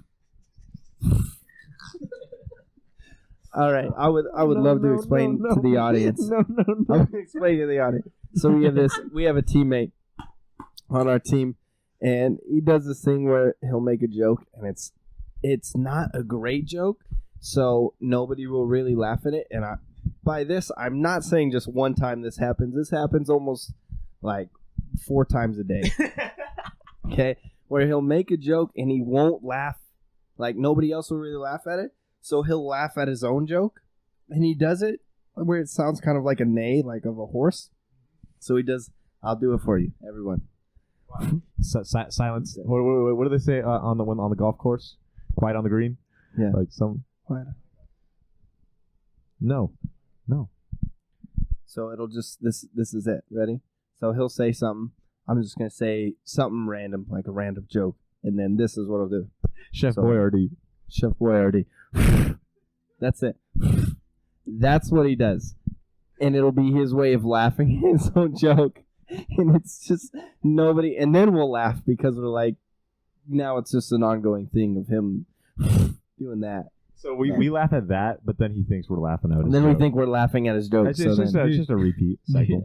Dude, so like I'm at the gym you guys like work out at sometimes, and like I'll just kind of like be watching you guys. The first the first day we roll up, right? That we had it. The first day that you were there. I told him about like where we work out. And he's like, how cheap is it? And I told him, he's like, oh shoot, I'll do that because I'll like slide in there. but cheap. forget working out on campus. Absolutely. It's terrible where our university is. Terrible. But yeah, so we roll up, and so he hasn't met. He's the only person he's met is like you and Caleb, right? Yeah. Or, Literally only Caleb. Whoa, wait. I met you like pre. Yeah. But anyways, so like I like dap all y'all up, and I met Kenton at the same time, because like we went out to the lake. Listen to episode 2, I think, and you'll hear about the story with Kenton. But Kenton was on no, we told the story about the lake day. Oh, Yeah. yeah, just listen to it. But I was just kind of watching you guys, and I was like, I dapped all y'all up, and like I don't know all of you guys, so I was like, but I've heard about all of you guys, and I was like, He's deciphering in his head. that The one's numbers are Josh. rolling. I was like, that one's Josh right there. So that one's Josh. He's playing the. That's funny. But the funny thing though, I was watching you guys the other day, and I saw Josh run for the first time, and I was like, oh dear God, somebody get that man some legs. Oh my gosh, you saw him run? Yeah, I Dude, saw it's him. hard.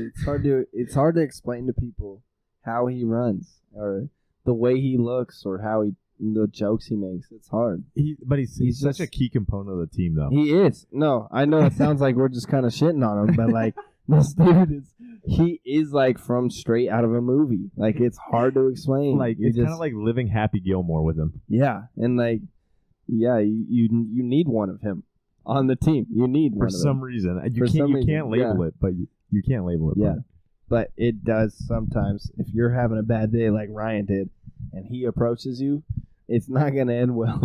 No, I fear for the day that Caleb, the shirtless man you guys saw come into the podcast that one time, he'll occasionally, more than occasionally, have bad days. Yeah. And it got to like because I know Josh and I know Caleb, I literally like go to Josh whenever Caleb's having a bad day and I tell him, hey, don't talk today. Tone it down a little bit Yeah, today. I go up to him and I say, hey, just don't speak today, man. Hey, the pipe it down like 60 hertz. Just like 100% if you would. Yeah. 100%. Yeah. But that's funny. Yeah, so Hey, Charlie, what's your major? just business management. Yeah? Yeah. Straight old business. Hardest major out there, but Yeah. For sure. For sure. Yeah. It's, What's it like taking schools at our school? oh man, let me tell you, it's a piece of cake. I'm not gonna lie. It's not. Well, Like, do you have like multiple? Like, do you have a lot of like free time on your hands? What do you say? yeah. No, I actually do. Well, I'm able to have a social life, unlike you guys. Yeah, that's true. Hey, whoa. Shots fired. No, I'm saying. More If you- hey, hats off to you if you get a social life, because that's not easy. I mean, we interact with a good amount of people. At least I'm a lot better this year than I have been in the past. But Yeah. He's created enough of a cushion for himself. Like he does care, but he also doesn't care oftentimes about his GPA anymore. I don't care, but it's like I still get A's. So Yeah. It's like it is what it is. Nice.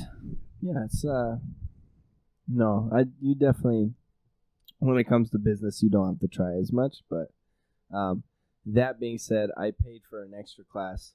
It's like investing class that is kicking my butt right now. So that's actually a tough one. That's good though. Yeah. Challenge is good. Hey, with speaking about like time and stuff like that, do you think that you're leaving your boys out with the whole new relationship? I don't think so. I'm not. Here's the thing. That would. Why did both of you look? Why both of you look at the camera? Camera. Hey, I'm talking. Kumar, to you. he has a name, bro. Kumar. He Kumar. has a name. I'm sorry, Kumar. Kumar, don't you look at them. Here's the thing. I think This will be ongoing for the rest of our podcast. Yeah. I just want more of an understanding, like knowing like, oh, okay, he's never had a relationship before, like he's trying to fill this thing out, because definitely how we talked about how I think things through a lot. Relationships is one of the top things that I do. I want to make sure I can see like a future with this person, and it's ultimately somewhat of the right decision, So with that being said, like it takes some time. It takes some time to hang out with them, and especially if I'm having a lot of fun, I want to do that. But no, I don't think I'm leaving my friends behind. I just think, yeah. Plus, we don't do a lot. Who's we? Huh? Who's we? With my roommates. Oh, well, you just kicked me to the curb. I get it. But What you mean? Right with this is our senior year. This is all of our senior years, right? Do you feel a little bit of like an urgency about like developing the relationship with your time that you do? Whoa, wait a second. Do you feel a certain type of urgency that you need? Dude, how? Wait a second. Oh, wait, no, right. Wait. Oh, that is rolling. Oh my god. Oh my gosh. Well, it was up for So a do you minute. feel some sort of urgency in the limited amount of time you still have in college with this relationship? Like I know you said like you think things through, right? Was part of the thing about like starting this relationship with it at this season of your life, like did you consider the time when it comes to like starting it or not? I have. That was one thing at first I was worried about, but honestly, I kind of like it because the pressure's not there of making sure what I have out of college, like the job I select, is like the one. Because Kumar and whoever else is watching, our year, this is my last year, and she has 2 more years after this of college before she graduates.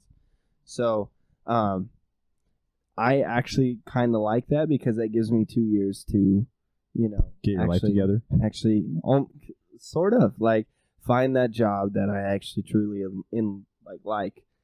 find like my home in that job rather than just finding a house, and and then actually being able to get paid and working my way up.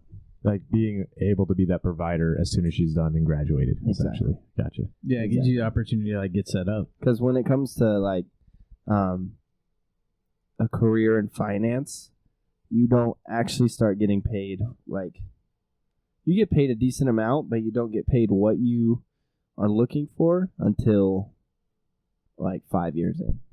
So, like I'm saying, like if it's like 2 years in, we're getting somewhere good. So honestly, that pressure of like, great, I need something now is kind of gone because I have like that. So you're viewing it as more of a blessing. Yeah, for sure.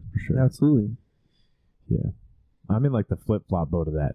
I'm like 2 years behind my girl, so like she's already has a job and all that stuff, and I'm like trying to play catch up of like. Where do I need Does to she go? really have a job though? Like, oh my goodness! I mean, she is a teacher. You see what? She's a woman. Like, she's getting paid like $2 an hour. Like, I mean, come on now. Yeah. No, I could definitely see where the stress can come from where you're at, because that's why I said mine's more of a blessing, is because in your shoes, it's like you need to find something just so you can be that provider. Yeah. Because in your shoes, it's kind of like, I am this. And it's like, house, job, money. Yeah. Here it is. Here it is, yeah. And I have 2 years to establish all that. Yeah. So then are you gonna be sticking around here? Is that your plan? That is my plan, not just because of, not the main reason isn't because of her, staying around because of her, but because I have so many connections around here, and it's easier because I know so many people around here to make better connections. For sure. And yeah. So it's better here than if I moved to a different city where there's like, it's still like a lot of opportunity, but it's harder to make connections when you don't know a good amount of people. So yeah, that's it. I think like the way you're thinking about this new relationship is pretty solid. Yeah, really healthy. Yeah, that's good. Yeah. Yeah, I appreciate that. For some reason, a high topic of our podcast stems from like relationships. Yeah. I mean, there's a pretty clear reason why. Trauma. Trauma, yeah. Trauma. I mean, it's interesting. I feel like Yeah, I mean, everybody, people want to listen to it. like everybody deals Kamar with it. loves it. Look at him. He has a little smile on his face. Yeah. That's right. Smiling. Yeah. Kamar, you're sexy, man. You'll get your dinner after. Don't worry. We got like a little bit of rice, like 5 grains. 5 grains of rice. Kamar, I'll give you 7. Don't worry about it. Yeah, there you go. Look at you being generous. Charlie's Charlie's that grandpa. That, yeah. Sugar you up. Yeah. Sugar you up, man. Yeah. So what's up? Yeah, I mean, relationships, like everybody has to deal with that at some point. It's real, right? It's real. It's real. Yeah. So I think that's why we talk about it so frequently. Biggest hesitation since we're on relationships, hesitation with dating was also heartbreak, I think, for me. Yeah, that's just real, bro. Did you like deal with it in the past? Is that why you feared it so much, or was it just like an ongoing fear? No, definitely deal with it. So this is good for good little topic. But I want to take a sip before you talk there. Sip. Yeah. Sip.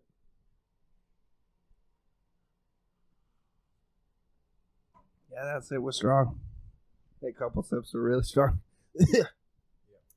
I poured a lot in there. Okay, cool. Yeah, so with me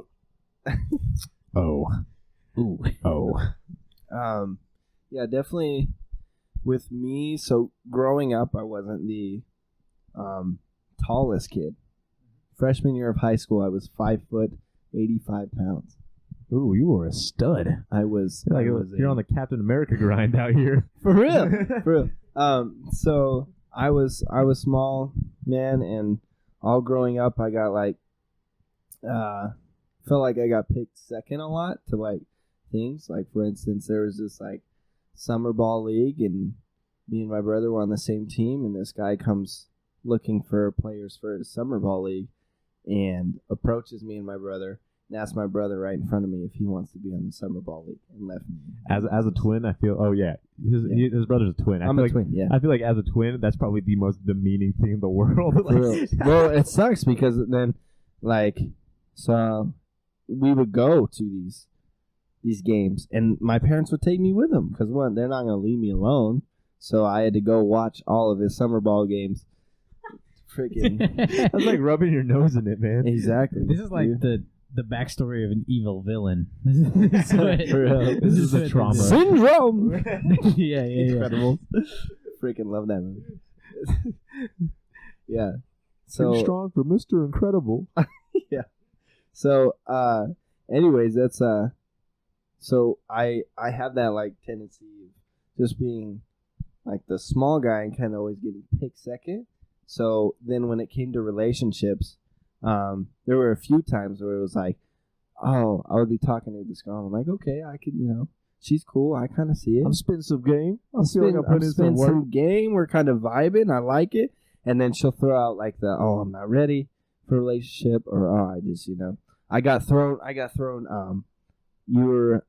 You're husband material, but you're not really like the dating or boyfriend material type. And I said, how do you get the?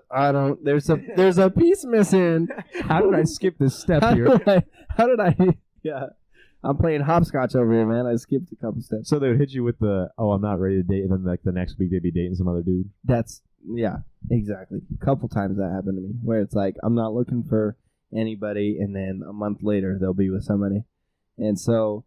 Like a couple of those times, it kind of triggers that like you've been picked second kind of thing. So that's what I forgot what we were talking about, but that's where that kind of. Man, why do girls influence us so much? Women are trash, man. But like clearly not because they influence us so much. I don't know. I think I don't know, man. I know we strive for approval a lot from them. Absolutely, yeah. But I don't know why. Do you think that's why you took to like sports so hard when it was something that you were good at? Like right after you grew and you were good, and you went and played ball for college for a year. Mm-hmm. Like, do you think you self-identified with like those things that you were good at? Yeah. Well, the whole time I was just trying to prove myself. That's it. So like, even when it came to that, like, being benched in the beginning because I was too skinny. Literally, the coach told me that I was too skinny. And I was like, okay, you haven't even seen me play yet. You don't even know. But, yeah, so I just worked out. And so all those stuff kind of just, like, sticks with you, like all that. So then you just got to. So, like, obviously, like, you're a stud. You're a stud, right? You know what I'm saying? So. Yeah. Do you think you struggle with the balance of now that you are not going to be second picked? Do you think you struggle with the balance, or do you think because you experienced second, you like embrace that being picked first kind of mentality? Like, do you think you have a good balance of it, or did it take you a while to figure out the balance? I think I'm still struggling with finding the balance. I don't know. I still think I have I still have that mentality at times, which it could be just feeling sorry for yourself, but definitely something I'm still like going through, which with lifting, both of you know, is the body dysmorphia. That's one that's like, oh man. Dude, Ryan was looking at himself in the mirror earlier today, and I was telling him, he's like, man, I feel small.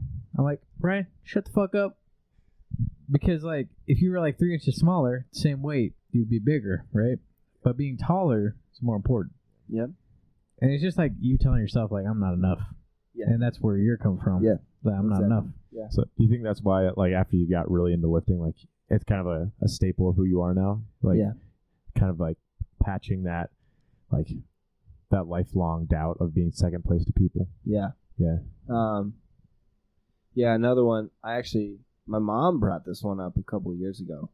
I was like, those are the hardest ones when your parents say it. Yeah. She's spitting facts, but when she brought up, she's like, I think I know why you go to the gym so much, and why, because I would come back when I first took like lifting super seriously. and was going, I don't know, twice a day. And I was just eating a lot, trying to just like gain as much as I could. She said, I know you why you take it so seriously. She said this while putting like an ice pack on my back because I was like so sore, and she was like helping me out. She put an icy hot on me, stuff like that. And she's like, I think it's because like all growing up with me and my brother, she said he's the taller one, and he was always like the bigger one because I was 5 foot 85 pounds freshman year.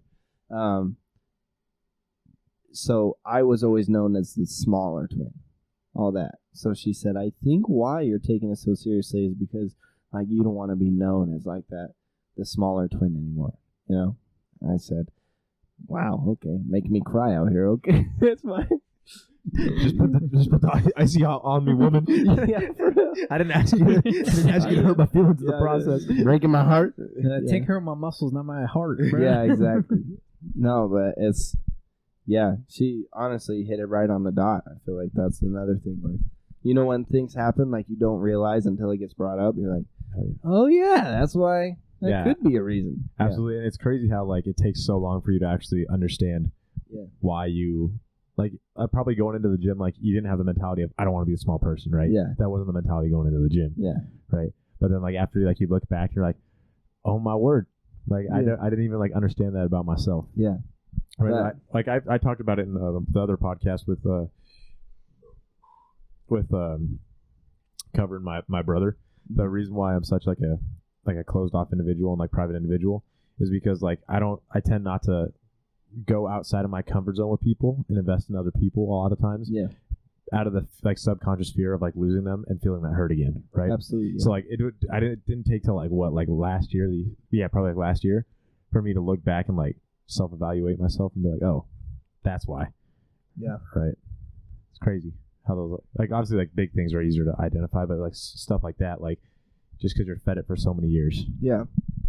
Which, yeah, I don't know. That's what kind of tying it into relationship. That's one thing I'm definitely still working on is the confidence, because even though we're dating or whatever, it's still, this kind of ties in with me like kind of thinking things through and overthinking and all that. And confidence, I definitely overthink a lot of things about how. Do you get really jealous? A little bit. I feel like if you've grown up with that second place mentality, I feel like you'd get jealous pretty easily. A little bit. Which, like, of course, now that we're dating, it's talking. It was pretty bad, because like she has a lot of like guy friends, so like she'll be Snapchatting a lot of guys, and so when you just be sitting there next to her and see a guy pop up on her. I'll see it, dude, all the freaking time, all the freaking time. The cord. All the freaking time, bro. I just see see a Snapchat and it's like a guy. So definitely like while we were just talking in that phase, I was like, frig, you know, like I don't want to try to compete again to get your your attention, because man, I've just been I've been competing for so long. I've been competing for so long. Have you told her that though? I have, yeah. Okay, that's good. That's good. Oh yeah, no, that's one thing I'm blessed with. I just communicate very easily. I just want that, which I feel like you're the same way, where it's like just like, let's communicate, let's get it out there, let's just clear things up. For my girl. Yeah, that's true. Yeah. I feel like most people you don't really communicate that well with. Heck no. They don't deserve my time. Nah, man. Yeah. Yeah, but that's good that you recognize it though. I feel like that's a huge part, is like recognizing it and like trying to work on it. Yeah. Like, yeah. So I tell her that I'm like, hey, I want to apologize. You know, I know I'm overthinking, but I actually did that today because I was overthinking about something. So I just like, hey, I just want to apologize. Sorry, I'm overthinking. Just something I'm still like working on, but yeah. But it's definitely better now that you're dating, because it's like, I got you. You know, like I don't care. So, but yeah, good. Anyways, a little bit more about me, Kamar. Freaking sexy ass. Dude, isn't he like so steady? Dude, he's been standing there for an hour and 50 minutes. Yeah, and the camera hasn't moved at all. I know. But he's an animal. He's insane. If only he could hit the record button, I would appreciate it a little bit more. I still have to get up there, but it's the language barrier. There's only so much you can do off of fueling of 5 grains of rice, though. You can do so much. You only can do so much. Honestly, he's doing the most Yeah. for 5 grains of rice. Yeah. That's why he's getting that 7. Exactly. Compliments. Yeah, on that. yeah. Well, I think it's a good place to wrap it up. Yeah. We want to wrap it up, bro. Or do you want to keep going? I'm down to keep going. Let's keep going. Okay. Keep going. What you got? It's still coming down. What do Can we I go got? pee? Yeah, you can go pee. Yeah, you can go pee. Go Me and Ryan pee. will talk to each other. Go for it, man. Yeah, we're just gonna crap on you as you I walk gotta out give- of frame real quick. gotta give- Flip the Let's switch just make down this on the Mike. long episode, bro. Gotta give Kamar a kiss real quick. Hell yeah. He deserves it. Yeah. Hell yeah. Yeah, after taking the sip after you poured it, Charlie, it was like, oh, okay, I got a little more bite than normal. You need me to drink it for you? No, I got it. You got it? You got it? Dude, Brian, this I just is only don't- my second drink. I don't want you to like die This is tonight, my though. second drink. I know, but like you hella red, bro. I am? Yeah. Oh. Not really. It's actually not that bad right now. Yeah, it's all right. What do we want to tell our viewers right now? Uh, Hey, go listen to the previous podcasts if you are here for this one. yeah, also, like, if you guys have some good questions for us, if you would drop them down in the comments for our Mhm. guests, like, hopefully they'll go as good as Sir Charles over here. He's a great guy. So if you have some questions that you're dying to hear, not just out of him, but like other people that we could ask in the future, like drop them down below. It'd be really appreciated. Because ultimately this is for us, but also like for you guys too, right? Like we know each and every person like listening has a different life experiences. And so if we can ask some people about those similar experiences to help you guys out or get us a better understanding of what's on the horizon for us in life, we'd appreciate it. I mean, our main goal is to blow up And act like like we I don't don't know nobody.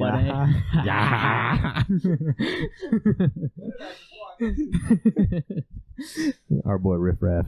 Our boy Riff Raff with those shark teeth. Oh, man. Hell yeah. Can you imagine having... your mic on? Dude, I'm already on it. Come on. Okay, I'm sorry. Come on, You man. know, honestly, you should just take over I'm co-host. freaking... Hey, listen to me. I'm home right now. Ryan, why do you think of yourself as second, bro? Why am I the indefinite host? Yeah. What? Ryan, you Why keep you- trying to sub yourself yeah. out. When? Why do you slap Co on your name Yeah. and not his name? Yeah. Isn't it on both of our names? If there's two people, they're both co-hosts. Yeah, but like you keep telling people like you the new co-host. I thought last time I excluded you. You know why? You know why I say that? Why? Because you do all the editing. I just Yeah. sit here and talk. I mean, to the like mic. real talk, like this thing would not happen without me. hey now. Don't get too out of the water. No, it's okay. I mean, your degree wouldn't happen without me. That's Oh. big facts. Yeah, that's real facts. To me, I might agree. In the last episode, all those were jokes. None of that's real. I've worked so hard in college. Hey, the disclaimer is there. Yeah, the disclaimer's there. Just We were realize that. exaggerating, just like my exaggeration of cussing out my student. Exactly. Same thing. Yeah. Charlie, what do you think of? Let me think of a good question for you. All right. Wait, so you have a twin brother? I do. Wait, how many siblings do you have? I have one full Mhm. blood. Yep. And then I one half brother that's 10 years older than me, and he's on my. What was that? That's a lot of years. Yeah, he's on my mom's side. My mom was married once before, had a kid. So, Solid. but that's it. That's it. That's 3. it, man. Yeah, it's 3. Damn. 2.5. 2.5. Yeah. How do you approach your relationship with your sibling? Well, I used to be really close with my twin, and he Yeah. actually only lives 5 minutes from campus. Can we go dap him up? I mean, yeah. Do you want to? I don't know. I've heard some stories. Anyway, continuing. Nah, he's but I don't, dude. I haven't talked to him in a little bit, even though we live 5 minutes from each other. But yeah, I would say our relationship is still good. Besides the fact we don't talk all the time, it's kind of just one of those things where, like, dude, when you have a twin, you're with each other nonstop. all the time, all growing up. So like right now, I think we're both in those growth phases where we're both kind of doing our own thing, and then if we do get to see each other, it's like nothing, haven't skipped a beat or anything. It's just That's exactly how me and my brother are. Yeah. Exactly. Yeah, like growing up, like for me too, with my brother, it was like constant competition with one another. Mhm. And then now that we're like all on our own, like our relationship has actually started, like to actually grow. Yeah. I don't know if that was the same with your brother. Like for me, my brother, dude, we're fighting the whole time, bro. Oh yeah, we fought a lot. Yeah. But like, with that like competition growing up that like naturally comes with, I feel like males especially, is it interesting now that you guys are pursuing like separate lives? Is it weird being supportive of his accomplishments? Because like growing up, like you're not proud of your siblings' accomplishments. Yeah. You know what I'm saying? Like You're you kinda- want to undermine you're those. kinda out. Exactly. You want to undermine. That's it. a it? little bit. That's all? Yeah. No. You got first place. So what? Yeah. No, I definitely wish the best for him. I want to see him succeed as much as he wants. I remember we both had like a goal where at 25 we both want to be able to like get a Rolex for each other. Like both buy a Rolex for each other. That's pretty hard. That's a good goal. Yeah. So, that being said, like, so I want the freaking Rolex. Come on. Man. You best succeed. You best succeed. I don't want no freaking just any cheap watch. No, but I do want. Won't be a knockoff or something. Yeah. No, I do want the best for him because like I know we both come from a family where like the financial stability wasn't there, so like both of us want to be financially successful. So like I think he wishes me to be successful financially as much as I do him. So do you value the idea of success more on the financial side just because you grew up with a lack of it? yeah, definitely. Like for me, I know definitions of like success is different with everybody, but for me it's definitely like your relationship with God, your family, and like how financially stable you are. Yeah. I got a question for you. What's up? Do you value like success over failure? What you mean by that? Do you value success over your fear of failure? Like, do you crave success more than you fear failure in life? That's a good question. Like, are you, like you said, you're a person that overthinks, right? Yeah. No, I think, wow, that's a good one. I never thought about that. I honestly think my fear of failure is what drives me the most. I think because I'm so afraid of going back home, because definitely where I live is more like you feel like you're trapped there. And a lot of people that stay there after high school or whatever they decide to do, it definitely feels like they're more trapped. So that's why right away out of high school, I was like, I want to get out of here. I want to try to make as much of what I can. So definitely my fear of failure of going back there and settling is what scares me the most to keep going. But does that fear of failure, do you tend to like step out on the edge of things constantly, like out of like opportunity, or does that inhibit you? Yeah. Like, are you fearful of like for me personally, right? I crave success so much, I'll throw 1,000 shots, and if like 5 of them make it, I'm happy. Yeah. Versus like my brother, where he's on the opposite side of the spectrum. Yeah, Austin, screw you. I'm just kidding. Hopefully more than 5 hit. But but I'm content with 5, right? Because of the fact that I tried, right, and the fact that I like went out on a limb. When do you shoot 1,000 shots? Never. No. Never. So we need more than 5. Yeah. We need 1 in 100 at least. At least. Yeah. But like for my brother, he's definitely like a success driven person to the point of fearing failure in success inhibits him from making decisions in life. Oh wow, yeah. No, so where are you at? I wouldn't say I'm there. Like I want, because I'm afraid of failing. I want to try every bit of opportunity, or pursue any opportunity I can just to help that out. But I'm not I'm not like afraid of making a decision or like And you're not afraid of messing up. no, not at all. Okay. Because like in my brain, I know in my career before I get success, I know I'm gonna mess up. So You it's know like, your worth. Yeah. yeah, exactly. Like I know What are I'm you gonna saying about my brother? He doesn't know his worth? yeah, frick you. No, I said the opposite of that. Frick you, Austin. I said that he knows his worth. Austin, you don't know your worth, man. Sorry. Oh No, yeah, Austin. Yeah. No, Austin didn't know. yeah. Oh my goodness. No, I just know this actually goes back to my uncle. He kind of helps me realize like you're gonna make mistakes.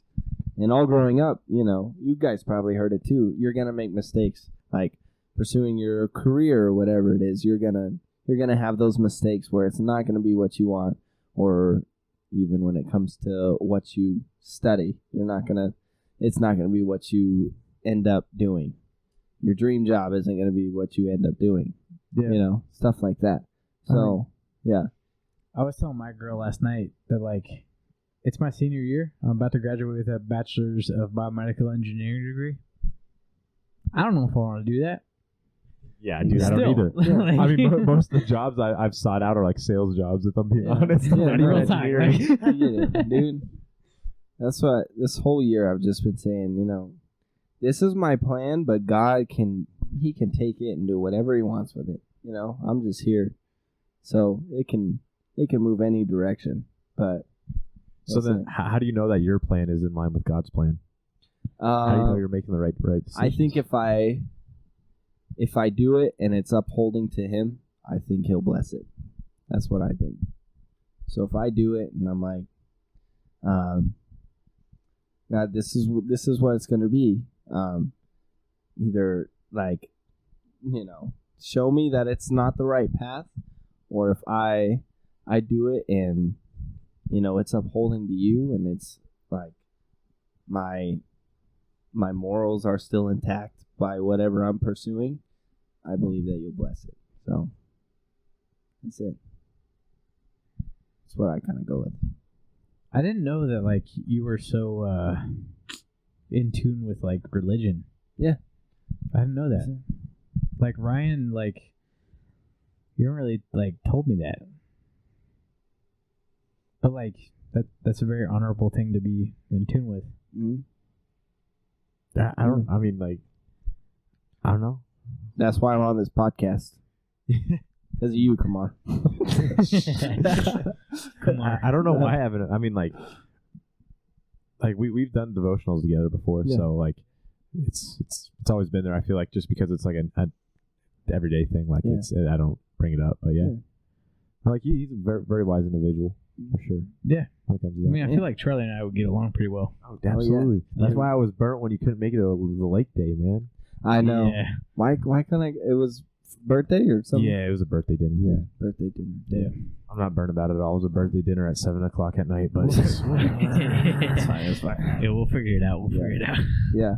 Yeah, next semester. Hang out a little bit more. Oh, yeah. I like it. We'll play some volleyball. Us three should go out. I'll we could pair be a you guys three-man up team. at volleyball. Dude, we could be a three-man team. I've never played volleyball in my life. Ryan, Dude, Ryan. that's okay. We could be a three-man team. Do you still I play? can set. I can You just have set. to I can set it. set. Yeah, I you can just set. have to set it. Yeah. There you Charlie go. and I can take care of it. Yeah. Yeah. Dude, this dude can fly. He has got hops. We got, oh man, we lost in the semifinals for court volleyball. So mad because we Dude, they should have beat won. the 1 seed. We beat the number 1 seed, but then we choked to this terrible team. We choked to them, and we They got lost in the cocky. They got semifinals. cocky. That's exactly what it was. We saw them like warming up. We're like, we got this easy. And nothing they did surprised us, but we just happened to lose. Third set, lost by 2 points. But, yeah. No, I could sky a little bit, He's got hops You got for a some white hops in your dude. hops? Yeah, You got some hops? white man can't jump. Yeah. This Yeah, man. That's right. That's it. Yeah. That's it. That's those Yeah. squats you'd be hitting, right? So all them squats. 315 for 10, 15. Enough. For 315 for enough. No, I'm just kidding. You're like, damn, dude. Yeah, no. Charlie, are you okay? Are you okay? You got a noose like Yeah. up in your closet or something? Yeah. He stares at it No. every morning. No. All right, time to go to the gym. No, yeah. No headphones either. It's just straight battling my demons. That's crazy. So what made y'all start working out? What you think the main thing? Because I know you had wrestling, so of course you had that foundation. No. You had football. Your girl. What? Your girl was made. No, You think you're- absolutely not. No, dude, I worked out like I know you worked out So, prior yeah. to that. And I know you had football, so you probably worked out. But I'm saying like that main like time where it was you didn't have sports and it was just like the like no, I want to actually like kind of try to critique my body, be an artist for once and try to develop my body, Yeah. So for me, it goes into that, but for me, my brother-in-law, shout out John. I know we want to film with you one time. Yeah, Dude, John. you big boy. Big boy. Yeah. Thanks. Shout out John. You got to go again? You broke the seal? Yeah. I want you to hear this, though. I want you to hear this. All right, I'll Can stay. you hold I'll off? stay. Well, I'll stay. quick. Okay. It'll be like 15 seconds. We'll talk about something else. Okay, so for me personally, John got me into lifting, right? So like I said, shout out John, you the man, you the homie. Truly an incredible guy. Definition of what it means to be a man to me. But right, I had a seizure my senior year of high school, right? So I didn't do this my second semester of high school. I graduated early. Graduated in December, and literally like I would get texts all the time. Dude, I'm chilling. I'm watching the timer. You can settle down in the back. Right. I got a bunch of texts from people that like never talked to me, and it was like lovey-dovey, like I hope you're okay. Like it basically they saw me as just like the kid who has a seizure and like a victim, right? So like lifting was an outlet to like not just like occupy my time because I wasn't doing anything else, but like like become like something to look up to instead of like look down upon, right? Like I didn't want to be like the kid that they wanted to help up. And dude, I remember at the time I didn't respond to anybody. I didn't text people back because I hated it so much. It's kind of like remember this? I don't know. It wasn't you, as Caleb. I hate encouragement. I hate it. I despise encouragement. Like we were practicing for one of our big events this year, and I had this really key moment in it, and like Caleb goes and tells the rest of our team like, hey guys, don't say like, hey, you got this or anything. It just pisses them off. Yeah. So like, and then it like is even more when it's like pity. I hate pity because growing up like my dad didn't show no pity.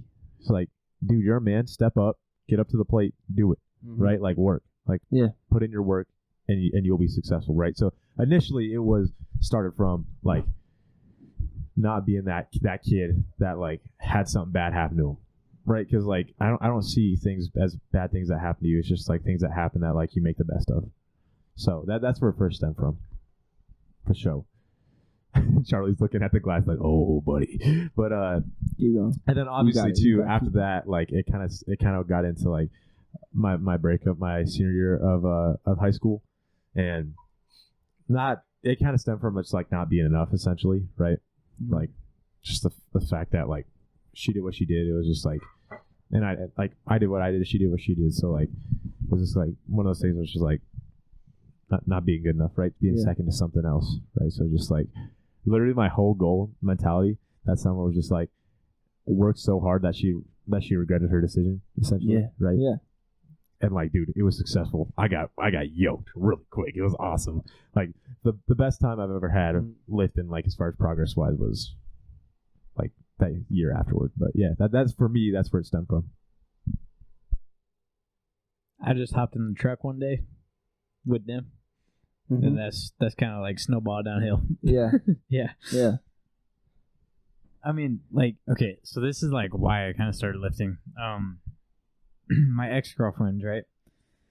I told them, you know who you are, and you know how I feel about you. I'm just saying. Yeah.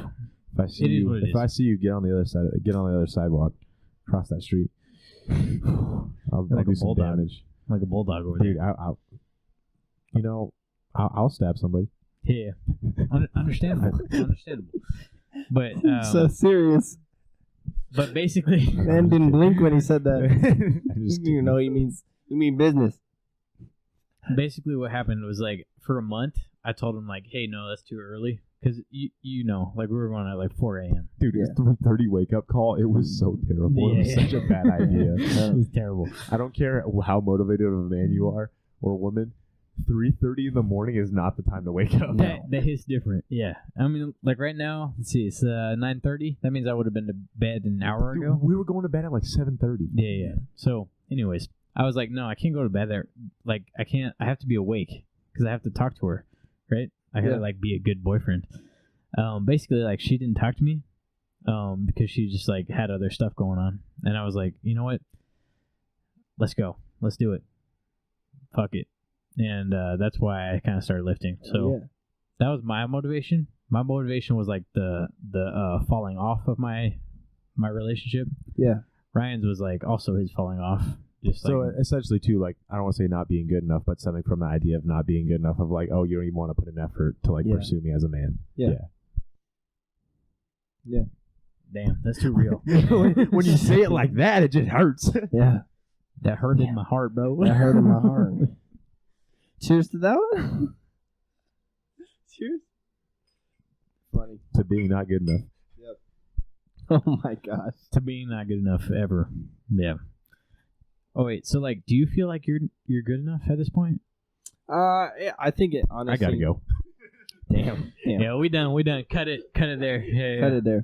Scrub Cut that it. question. That is where we end. I think it depends. Honestly, I can't even say seasons. I feel like it depends on like days. Just certain days I'm feeling it, and then I'm like I'm doing good, and then other days it's kind of I don't know.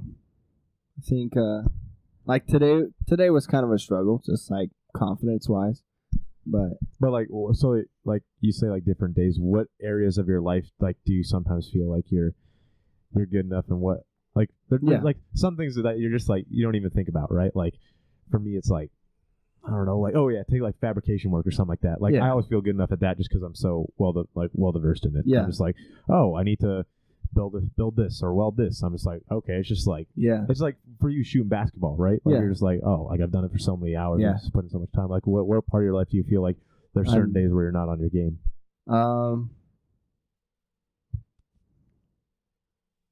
I think when it comes to, I think the gym, honestly, like actually working out, I'm confident in, but it's when it comes to like the way I look is where like I struggle with confidence.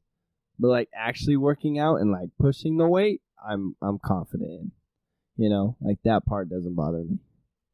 So are you talking about like size, like how much you weigh, where are you at? I think size and size. Yeah. Or like, so I guess the size, is that just from like a not wanting to be that like little brother kind of thing? Yeah. So then what about like today? Like, right, you said like something wrong with your girl? Today was that struggling with how we're talking about overthinking with like my girl and stuff, and like not being wanted to pick second kind of thing. That's where that kind of came in. But so for that, is it just kind of like a single pebble that like creates a it landslide? could literally be the smallest thing that turns into something big just because of me overthinking. And like the sucky thing is I know it. I know I'm overthinking, but it's like I'm just like continually telling myself you're just overthinking the whole time, So that's why I apologize, because I'm like I know I'm just overthinking. Like I know it. I'm trying to convince myself, but I want you to know that I know. So like, that makes sense. For her, right? You've discussed this with her, right? Yeah. Yeah. Like, so has she? I don't ask has she, but like, does she like know that like on days like that, like that kind of words of affirmation is something that would like create the biggest difference in your life? Yeah. So that's actually her number one love language is words of affirmation. That's good. Which is for you? Great, because I don't know if you guys know this, but like your biggest words of affirmation, like your number one words of affirmation, your number one love language is your number one love language is what you like tend to give out most to people. So like that being said, like she's really good at giving words of affirmation, which is good. So I tell her all the time, like I actually really needed to hear that, so thank you. So that's like a great thing. So, yeah. Do you like, so kind of bouncing the question back on you, Thad, do you feel like you're good enough now as an individual? Dude, I'm the best. Period. Period. That's on God. That's Yeah. all right there. No, like so my love language is physical touch. Mhm. That just is That's what it mine is. too. Yeah. Yeah. So I deal that out the most for sure. And Ryan's is probably also physical touch. Kamara's is quality What time. is I it? know it. Don't worry, I got you, bro. QT, buddy. All the time, baby. I'll spend time with you after this. I'll feed you the 7 grains of rice. Don't worry about it. Like grapes. By hand. Like grapes? Yeah, exactly. Whenever I took that like love language thing, I score really low in all categories. That's not possible. You have to. Dude, like, I you have remember to him score saying even. about this, though. I remember him saying, I don't have a love language. I forgot about Hey. it. Yeah. Fuck you. What is it? That's like what yeah. It's not gonna change by you staring at me like Remember that. how we talked about if aliens exist? Yeah, that's Ryan. Yeah. Well, I'm just an alien. No. So for you, right? It's quality touch, right? So you. Yeah, quality touch, buddy. Why do you keep looking at me with the big little eyes like that? Jesus. Dude, my eyes cut into the soul, bro. So you guys both got like brown eyes, right? What color are your eyes? How am I supposed to know? I'm colorblind, man. What are you talking about, Black. dog? I'm Black eyes. I'm green or hazel. Yeah. I can So, see that. Yeah. What do I got? Mine got like Hazel. weird ass stroke. Hazel brown. Hazel brown.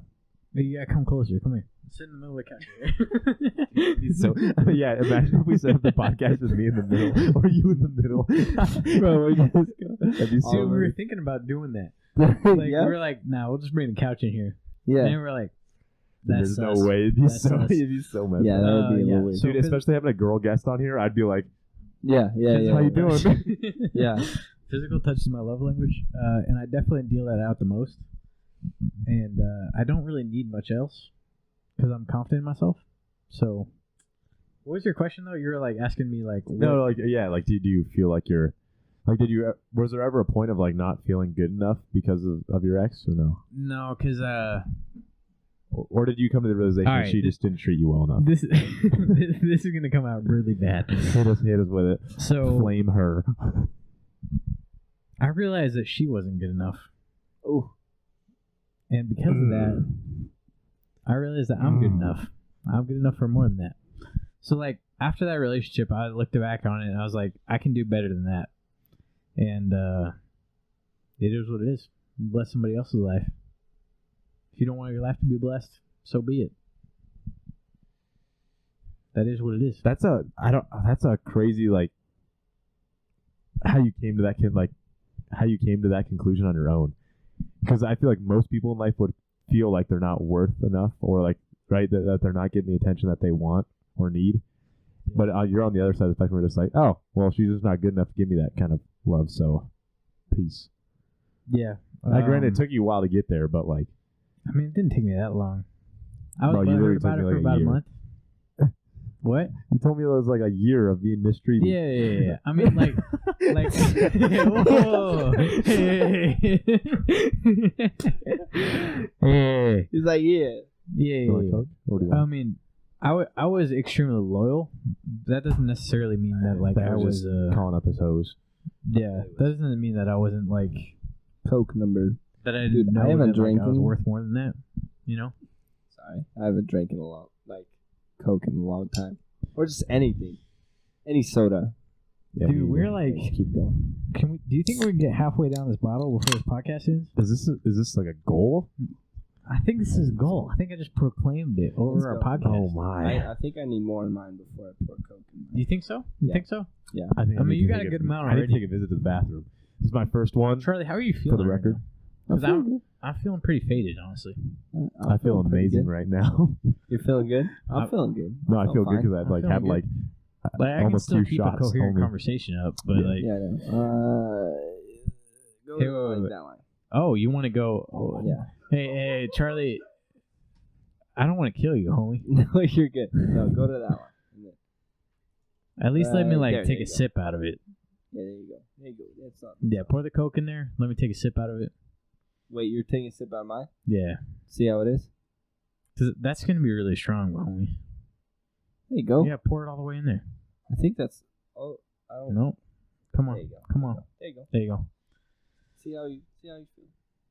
This shit is tall as fuck. Mm-hmm.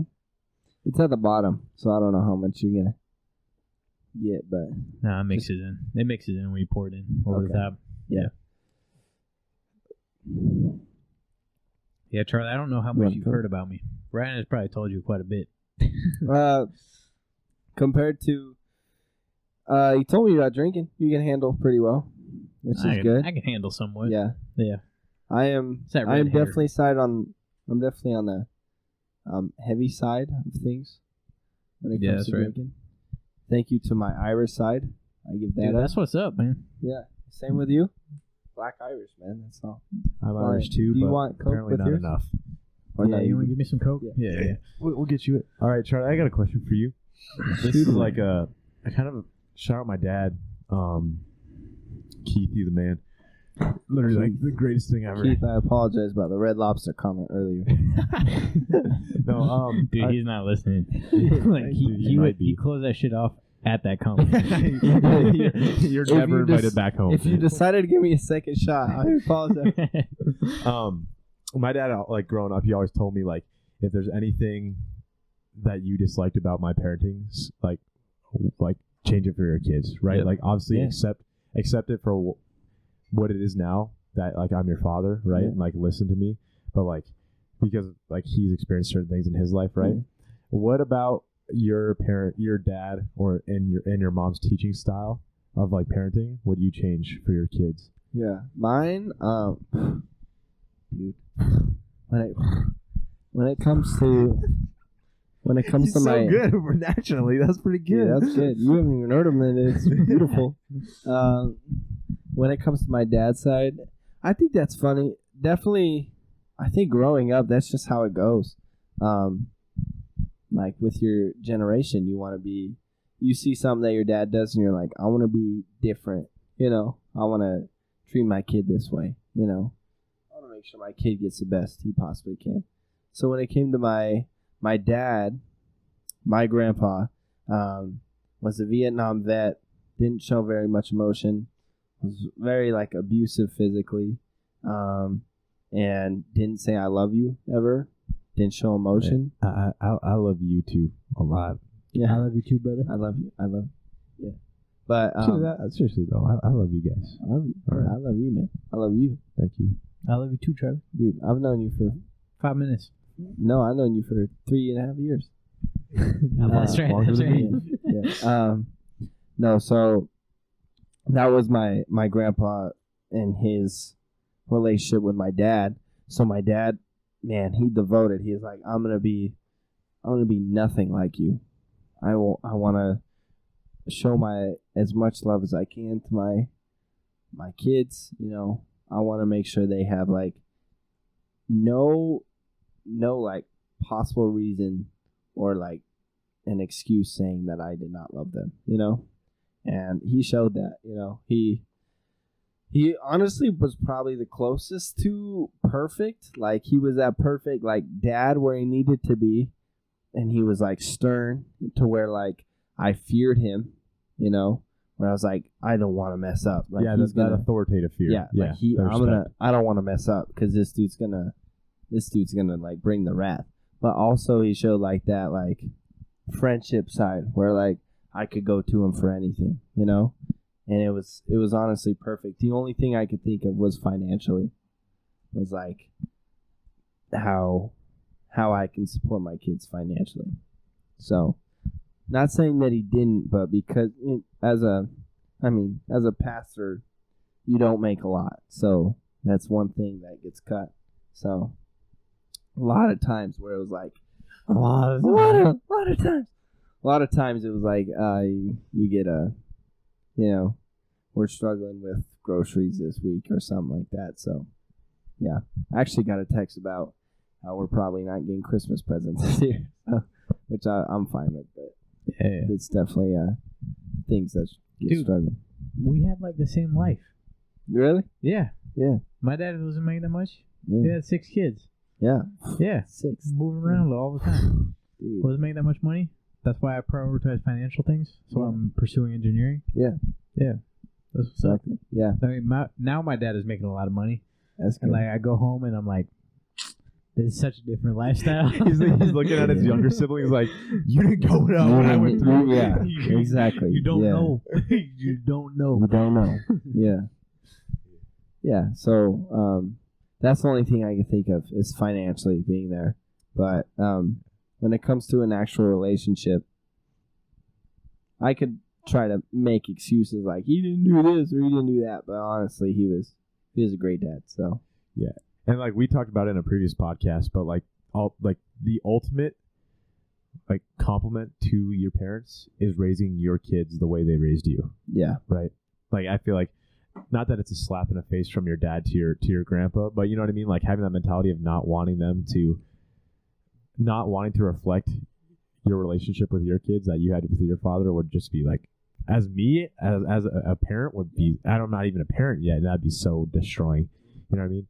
And so, like, yeah, even though like finances aside, honestly, like you could even say that like having that relationship that you're talking about is more important than the financial stability that he was able to bring. Yep. That's deep. But yeah. Anyways, what about you guys? In terms of what? In terms of like, how would you want to raise your kids Yeah, compared to the differently. way you're? Yeah. So this whole idea of like strong men create good times, right? Good times create weak men create hard times create strong men. I don't want to be good times. So that means that for my kids, it's gonna be hard times, like growing up with me. Yeah. Hard times as in like you making hard times so they are strong men, or them having to actually live hard times. Because for me, my goal, right? Yeah, is they have to. Yeah. Not actually have to live hard times, right? But me making hard times, you know. So I'm gonna like put myself in situations that are uncomfortable for them, you know. What do you elaborate on that? What do you mean? I'm gonna give my kids some hard times. Yeah, I'm gonna have an affair just so they can go through a divorce. They can learn how listen, this is for you guys. This isn't for me. All right. I got nothing out of this affair. Nothing out of this affair. Yeah. This is all for you guys. This divorce is for you. You are the reason we're getting a divorce. It's you, Thaddeus Jr. Thaddeus you, Kumar Jr. Amber. Aquarius. Kumar Jr. Aquarius. Yeah. Daquan. No, but that's how my dad raised me. You put yourself in situations that are difficult. Absolutely. Like you have apartments. That's a difficult situation. Yep. And then you teach your kids how to deal with that. 100%. And on top of that too, like growing up, like there was definitely like risk in the way I was raised. Like I feel like adventure is one of the best teachers. And so like growing up, right, like I've done a lot of hunting in my days with like dangerous game, like going after something that could kill you, like that teaches you some lessons. Bro, you know what I'm saying? Freaking when you were talking about hunting bears and how the grass is, taller than you. Yeah. So then when you wound a grizzly and it runs away, you have to go hunt it down, and like the grass is above you, so you don't know if the grizzly's 10 feet or 100 yards away. 100 yards away. 100%. It could be there. And Yeah. how quickly a grizzly can move, and especially at that moment when it's life or death for that grizzly, it's coming after you. You have 100%. no idea. Yeah, you are the hunter. That's terrifying. Yeah. And so like growing up, like my dad created definitely an atmosphere of hard work. Like, and we weren't rewarded for it. You think I got a what is that? What's that thing called that kids get that for like doing chores? What is that called? Allowance. You think I got an allowance? Allowance. No, I was allowed to live three of us there. at the same time. Yeah. I was allowed to live there, and he gave me food to eat. You know what I'm saying? That's how mine was. Yeah. Oh, your allowance is you live here. Yeah. I was not kicked out on the street. Exactly. That's No, right. Yeah. My dad definitely was financially very wise, and I'm really grateful for it because we were able to do really incredible things in life. But even though that was the case, right? Like, even though they could pay off my college, like, he still was like, no, like, I did it. You can do it too. Like, you can pay for it on your own. Granted, they did help me by saving, like taking steps for me, but ultimately, like, it's all been my money at the end of the day, which I'm super grateful for, right? It creates a sense of, like, responsibility in my life too. On top of that, but, like, yeah, my dad definitely created an atmosphere of hard times in order for me to become a good man, you know? Yeah. Isn't that, like, kind of weird that you're going to have to live in hard times to, like, create good people? Yeah. I think it just kind of falls back on experience. Like, you have to experience hard times to get the full aspect of. Yeah, you have to live the valleys of life to appreciate the mountaintops, right? And, like, I mean, the word, not that it's bad, but, like, because he's instilled such a work ethic in me, he knows what I'm capable of. So, like, I'll come back from, like, school, and, like, all honesty, school's a lot easier than like being at home with my dad. So much easier. It's so much easier. Even though, like, right, it's, like, mentally hard, bro. The amount of days where it's like you're 14 hours in, you're just like, bro, just give me a break. Seriously, I'm sick and tired of this, dude. Like, I'm about to die. Like yeah. But, like, this past year, I get back and he's like, I got a couple I got some trees marked off for you. Here's the chainsaw. Have at it, boy. Yes, sir. I was like, yes, sir. Yeah. It's like, you don't say no. Like, you say, yes, sir. Sounds good. Yeah. And you be wielding that chainsaw all day long. That's right. That's right.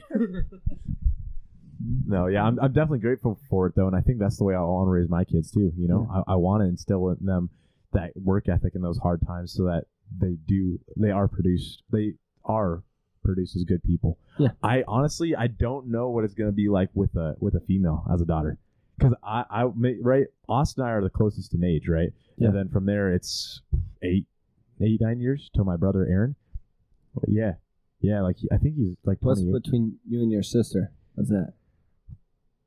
13, 14? Oh, okay. Yeah, like a good amount, really good amount. Oh, no, even more than that. Oh, Lord. Dang. She graduated in 2005, and I was 5 years old. Oh, man. So that's 15. Yeah. Damn. So I never got to experience that viewpoint of, like, what you should and shouldn't do with girls. Granted, now that I have nieces, I'm able to observe it, but, like... Yeah. Which they're adorable. Oh my gosh. Oh, they're awesome. So cute. They're spitfires, man. They're rowdy. So much girls. energy. Yeah. But I think for guys, we're chilling. Yeah. Dude, I fucked up the time. What are you talking about? Because I reset it before you were supposed to reset it, and now I have no idea when you're supposed to reset it. I've been every time you just said it, I'm good. I've been restarting. Cool, yeah, cool, but cool. like I think for he's on. Yeah, he's on it. I don't know how I should go about, like, raising a daughter if I have a daughter, right? Like, granted, as a guy, I only know what it's like to raise a guy, and I've never been able to observe what it's like to raise a daughter. But I think also that's where your wife kind of kicks in. Yeah. You know, like we'll figure it out. I think a wife kicks in on a lot of things. Yeah. Like, I don't know. At least for me, I honestly don't know if I'll ever be ready. I don't know if I'll ever be ready. Nah, man. I think it'll be a thing, like, just going, you know, off of it and learning as we go. Yeah. But, that's what's up. Yeah. I don't know. Either way, I'll be excited to be a parent. If it's a boy or a girl. Sure. I want some boys, man. Yeah. How many kids you want? Like 2 to 4 max. Like two is like optimal. And then, like, I'm open to, like, up to 4. 4. What about you? As many as the wife wants. That's how my respect, dude. That was my good answer. You know, as many as the wife wants. Yeah. So mine's here's the thing. That's my preference. Yeah. No. Yeah. I get you. But mine's like, okay. Personally, I want 2 to 4 is good. You know, like maybe like around range. 3. Yeah. But got the O line. If my yeah, exactly.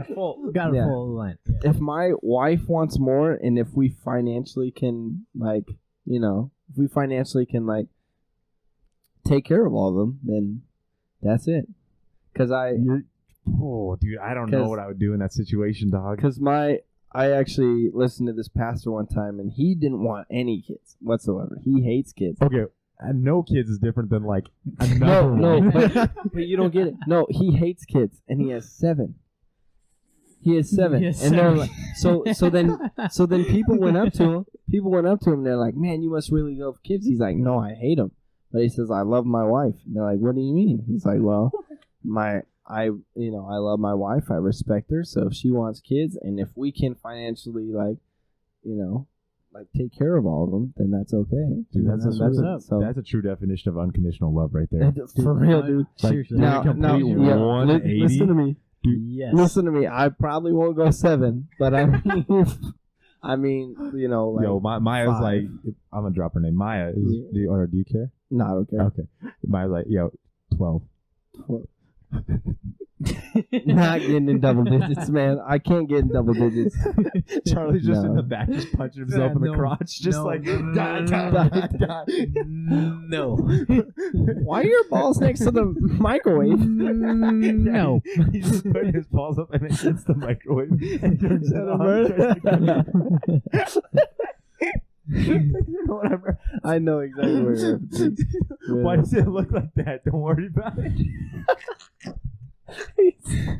Dude, Dwight, man. That's so funny.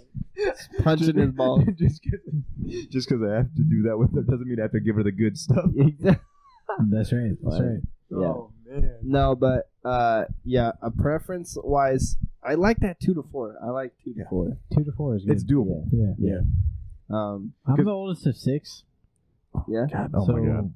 I Jeez. love a big family. Yeah. You're used to a big family. So, It's great. I'm used to Yeah. a big family too, and like I agree with you. There's something to envy about like all the family being around the dinner table. Yeah. And like the how loud it gets and like the amount of memories built around the family table. For real. You know what I'm saying? Yeah. Mhm. Yeah. But like it was just 2 of us kind of growing up, and it's kind of nice. It's maybe of course more quiet than yours, but like I don't know, just only having 2. Well, so what we can learn from this, right? We all had very different experiences growing up. Thad, you're like- literally a mixture between like Charlie and I. Yeah. I'm a mixture. Like your family life is literally a mixture between Charlie and I. Yeah. Yeah. Somewhere in the middle, right? But like, regardless of what it ends up being, we can all appreciate it, right? Yeah. So, I think that's important. Yeah. I agree. Yeah. Appreciating for what you're giving. Yeah. Yeah. For real. Yeah. Dude, I don't know. I don't know if Dana was like, yo, 9. I don't know if I could do it. I don't know. Nah, you could do it. You could do it. I have the capability to. I don't know if I would, man. That's a lot of kids. I think it really depends on like after having that first kid, It's gonna change everything. It's gonna change everything. Yeah. But like you said too, like I want to be able to financially support a family of however many I'm gonna have, right? I'm not gonna keep you like, real. oh, you want to do okay, Yeah. and then it's like we're struggling Time for a good hard. time. Yeah, exactly. And on top of that too, like obviously I wanna think about the health of my wife too, right? Like even if we have one kid and it gets to the point where it's like, obviously when it comes down to like the health of my wife, I'm never gonna push it, right? Just because she's my wife. And right? I know twins runs in my family, so we'll Dude, see. that's how kind of that- cool though. Just one and done. Yeah, Bing, That's bang, kind boom. of cool. Yeah. One and Yeah. done.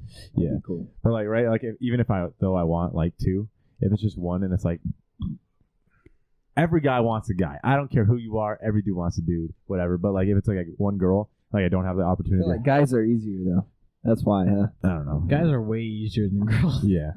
So yeah, but what I'm saying is like, right, like I'm never gonna risk my wife's health just for a self preference or like Yeah. want in life, right? Yeah. But dude, that dude. That's the whole idea of like prioritizing your wife over your kids. Yeah. What do you think about that, Charlie? Like, right when you start dating somebody, or sorry, when you're married to somebody, how like you need to be able to prioritize your wife over your kids in order to keep your relationship flourishing. yeah. Instead absolutely. of it all For real. instead of all your time going toward your kids. So I think I think it's really important for the kids to recognize your relationship with the mom, What? Hit the red button and hit the red button again. Yeah. Is it counting down?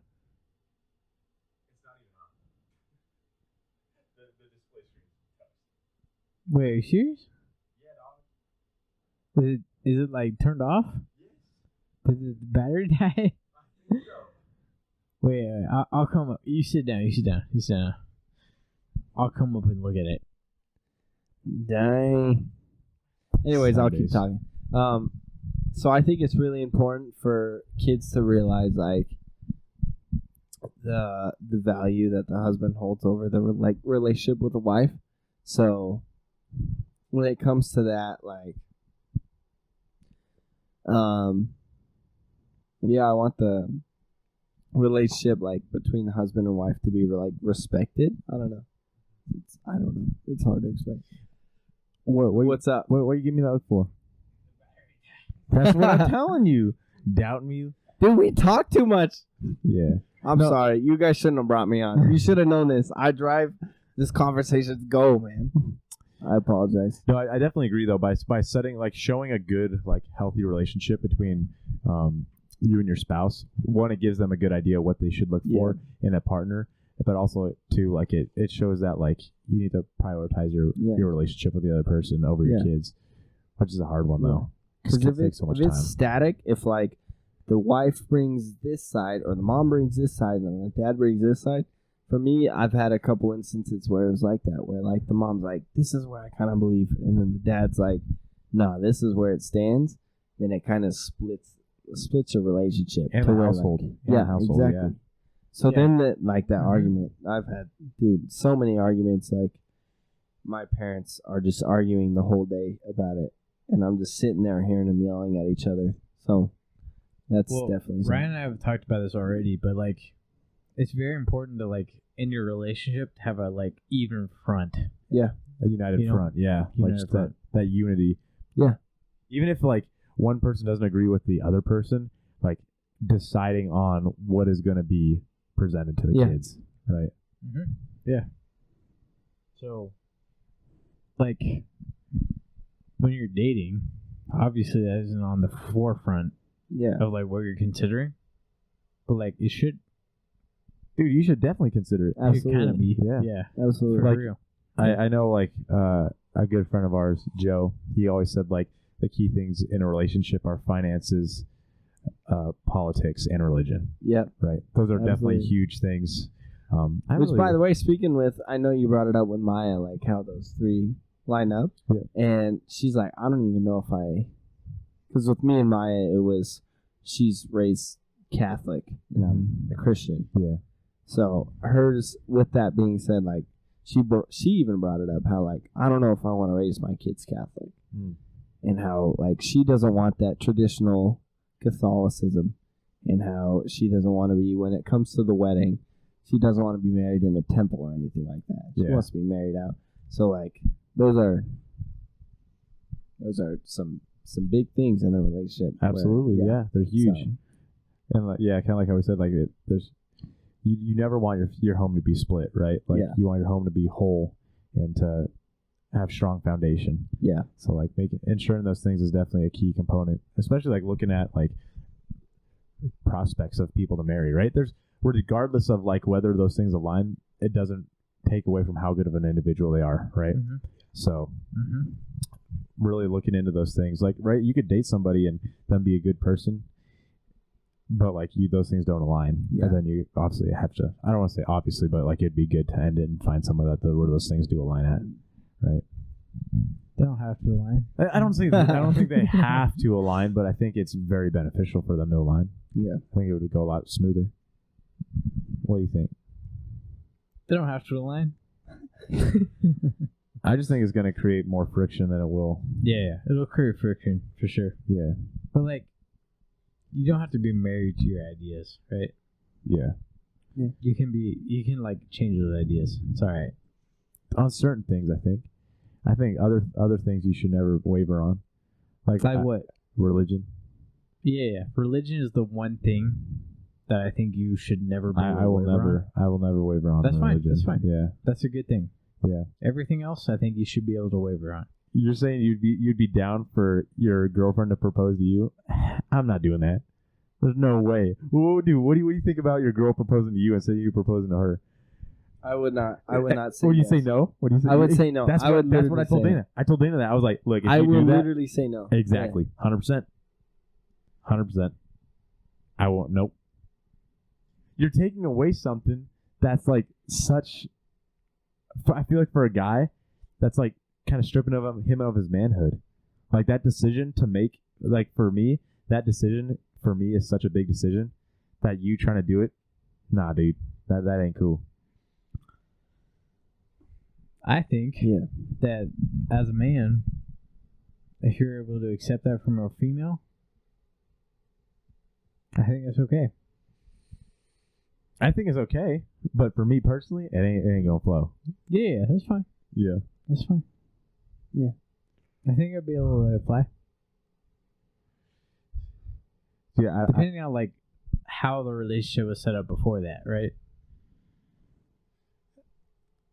just because I'm not in that situation, I can't even picture what it would be Yeah. like. The other way Yeah. around. That's all right. That's all right. I just could not do that. Yeah, no. Yeah, and even like financially speaking too, like I don't know if I could be with somebody who would just blow money. I don't think Yeah. I could do it. I don't think I could, I could do that, bro. Ryan. There's no way. Well, if I you think have that if shit you have would the work. money, if you have Yeah. the money to do it, yeah. Yeah, But I if can make you that shit don't work. and she's spending it, you're like, the fuck? What are you doing? I can Stop. make that shit work. Yeah. I just don't understand like foolishness. Yeah, I think blowing money is foolish. I think so too. So I think you like sacrifice intelligence when you're like just blowing money on random shit. yeah, Yeah. That's why I could never do it. I hear you. I mean, we drink like half a $40 bottle right now. Yeah. Close. She can't Hey, actually I see. know. I'm a little I don't know when disappointed. I don't know when the camera died, but like, I don't either. I'm a little disappointed in it, but it's fine. I wait, think we what are you coulda got- disappointed about? I think we could have gotten a little more. The podcast Bro, isn't over. I'll drink down to right there. You'll drink down to the top of the Right down to the top of the. what's the that thing called? if What's we- in it? description? If right we there? all take 2 good pulls, we could get there. Dude, I am not. I can't do that. I am not. I'm not physically Charlie able and to I? do so. we can pull right Look there. at my glass. This is my second drink. I don't know how many drinks. You okay? Look. I've had 2 of those Cokes. That means you guys have had 3, 7. Between the 2 of you, 7 drinks minimum, and you guys have been pouring healthy shots into those things. Why you gotta judge it? That was- I'm not judging you. I'm making an observation. That was a strong finish. Yeah. Cool. At the end of this, I'm gonna kick that over. Yep. Yeah. All right, I'm gonna end this. Y'all ready? Nah. No. No. You said no last time. No, this is definitely a good spot to wrap it up. Yeah. I think so too. Yeah. Seriously, thank you for coming on. No We'll problem. definitely have Thank you on for future stuff in the Absolutely. in the future. If I need to, make just a quick appearance with my shirt off, let me know. Dude, how the fuck did I meet you? Freshman year. Dude, isn't that insane? That means Wait, why did you try out? what? I'm looking at like Try out why did for you try out? athletics. for our thing. Yeah. for athletics. I thought it'd be hilarious. Like if I actually You thought it was a got joke? it. Not a joke, but I thought it would be funny if like I got it. So kind of. This dude's like, it'd be funny if I was a D1 athlete. Yeah. Yeah. No, I mean, you're already uh, like a D15 athlete at that one basketball Exactly. college. No, I was still trying to find my in with the college, like how can I fit in? Because at the time I was freaking going out randomly with just a group of people trying to play sand volleyball, just like trying to find my in. Yeah. So like Trying to when I find community. Yeah, exactly. Yeah. So for trying to, because the whole through high school, college, I was always had that where I fit in. Yeah, the team. Well, exactly. team, yeah. That team chemistry. So like still looking for that. So I saw that and I thought that was a perfect opportunity to try out. If I didn't get it, at least I tried. I thought it would be a cool experience, so did it. But yeah, that's it. So, You're good do on you, bro. do you think Maya would be down to come on? Maybe I'll ask. You I should. think so. Hey, next semester, like we could have both of you on for real. Yeah. It'd be so down. Like you would have to sit close to me. She has. Yeah, she'd have sit to have over a there, corner. but, like, Hey, I'll sit on top of you, or next to you. real time. Yeah. All right, well, it's been I Hey. Mind episode 10. Thank you guys for tuning Thank you in. for letting me be on episode 10. I Absolutely. appreciate you both. Hey Charlie, we love you. Yeah, you Dude, both you are killed it. awesome. Great podcast, I feel like. But yeah, Yeah. maybe one of the best. I don't know. The Yeah, I beginning of don't this podcast is definitely going to get some people hooked. Straight up. We had a hilarious beginning of this. Yeah. So typically how our podcast goes, it like ramps up. Yeah. So, like this was just like full bore at the very beginning. Then we got into the deeper stuff. Yeah. So Yeah, it was good. just Yeah. lit full gas. Yeah. All right. But thank you guys for listening. This has been episode 10. This is Charlie, our good homie. Yes. Like us, our photos on Instagram. If you're not following us on Instagram, go to the description. Follow us on Instagram. What you talking about? It's me, Ryan, and Thad, and Kamara, of course. Please. That's right. Please that's do right. it. Yes, Hit sir. that notification yes, sir. bell, Yes. subscribe, Notification comment down bell. below. Of course. Subscribe. Comment down below, like you're Yeah. saying. Ring Like that the bell videos. if you haven't. Gotta that ring the bell. bell. Ring ding dingy. Ring And ding. other than that, it has been episode 10 of I Mind. Yeah. Ryan, if you wouldn't get up and cover the camera like you usually do. Well, it's turned on. I already. mean, yeah, Still it do doesn't it. matter. Tradition. That's a good point. That's Tradition. true. I guess Way to I- be aware. I guess. after two I guess. drinks. Oh, did you actually forget?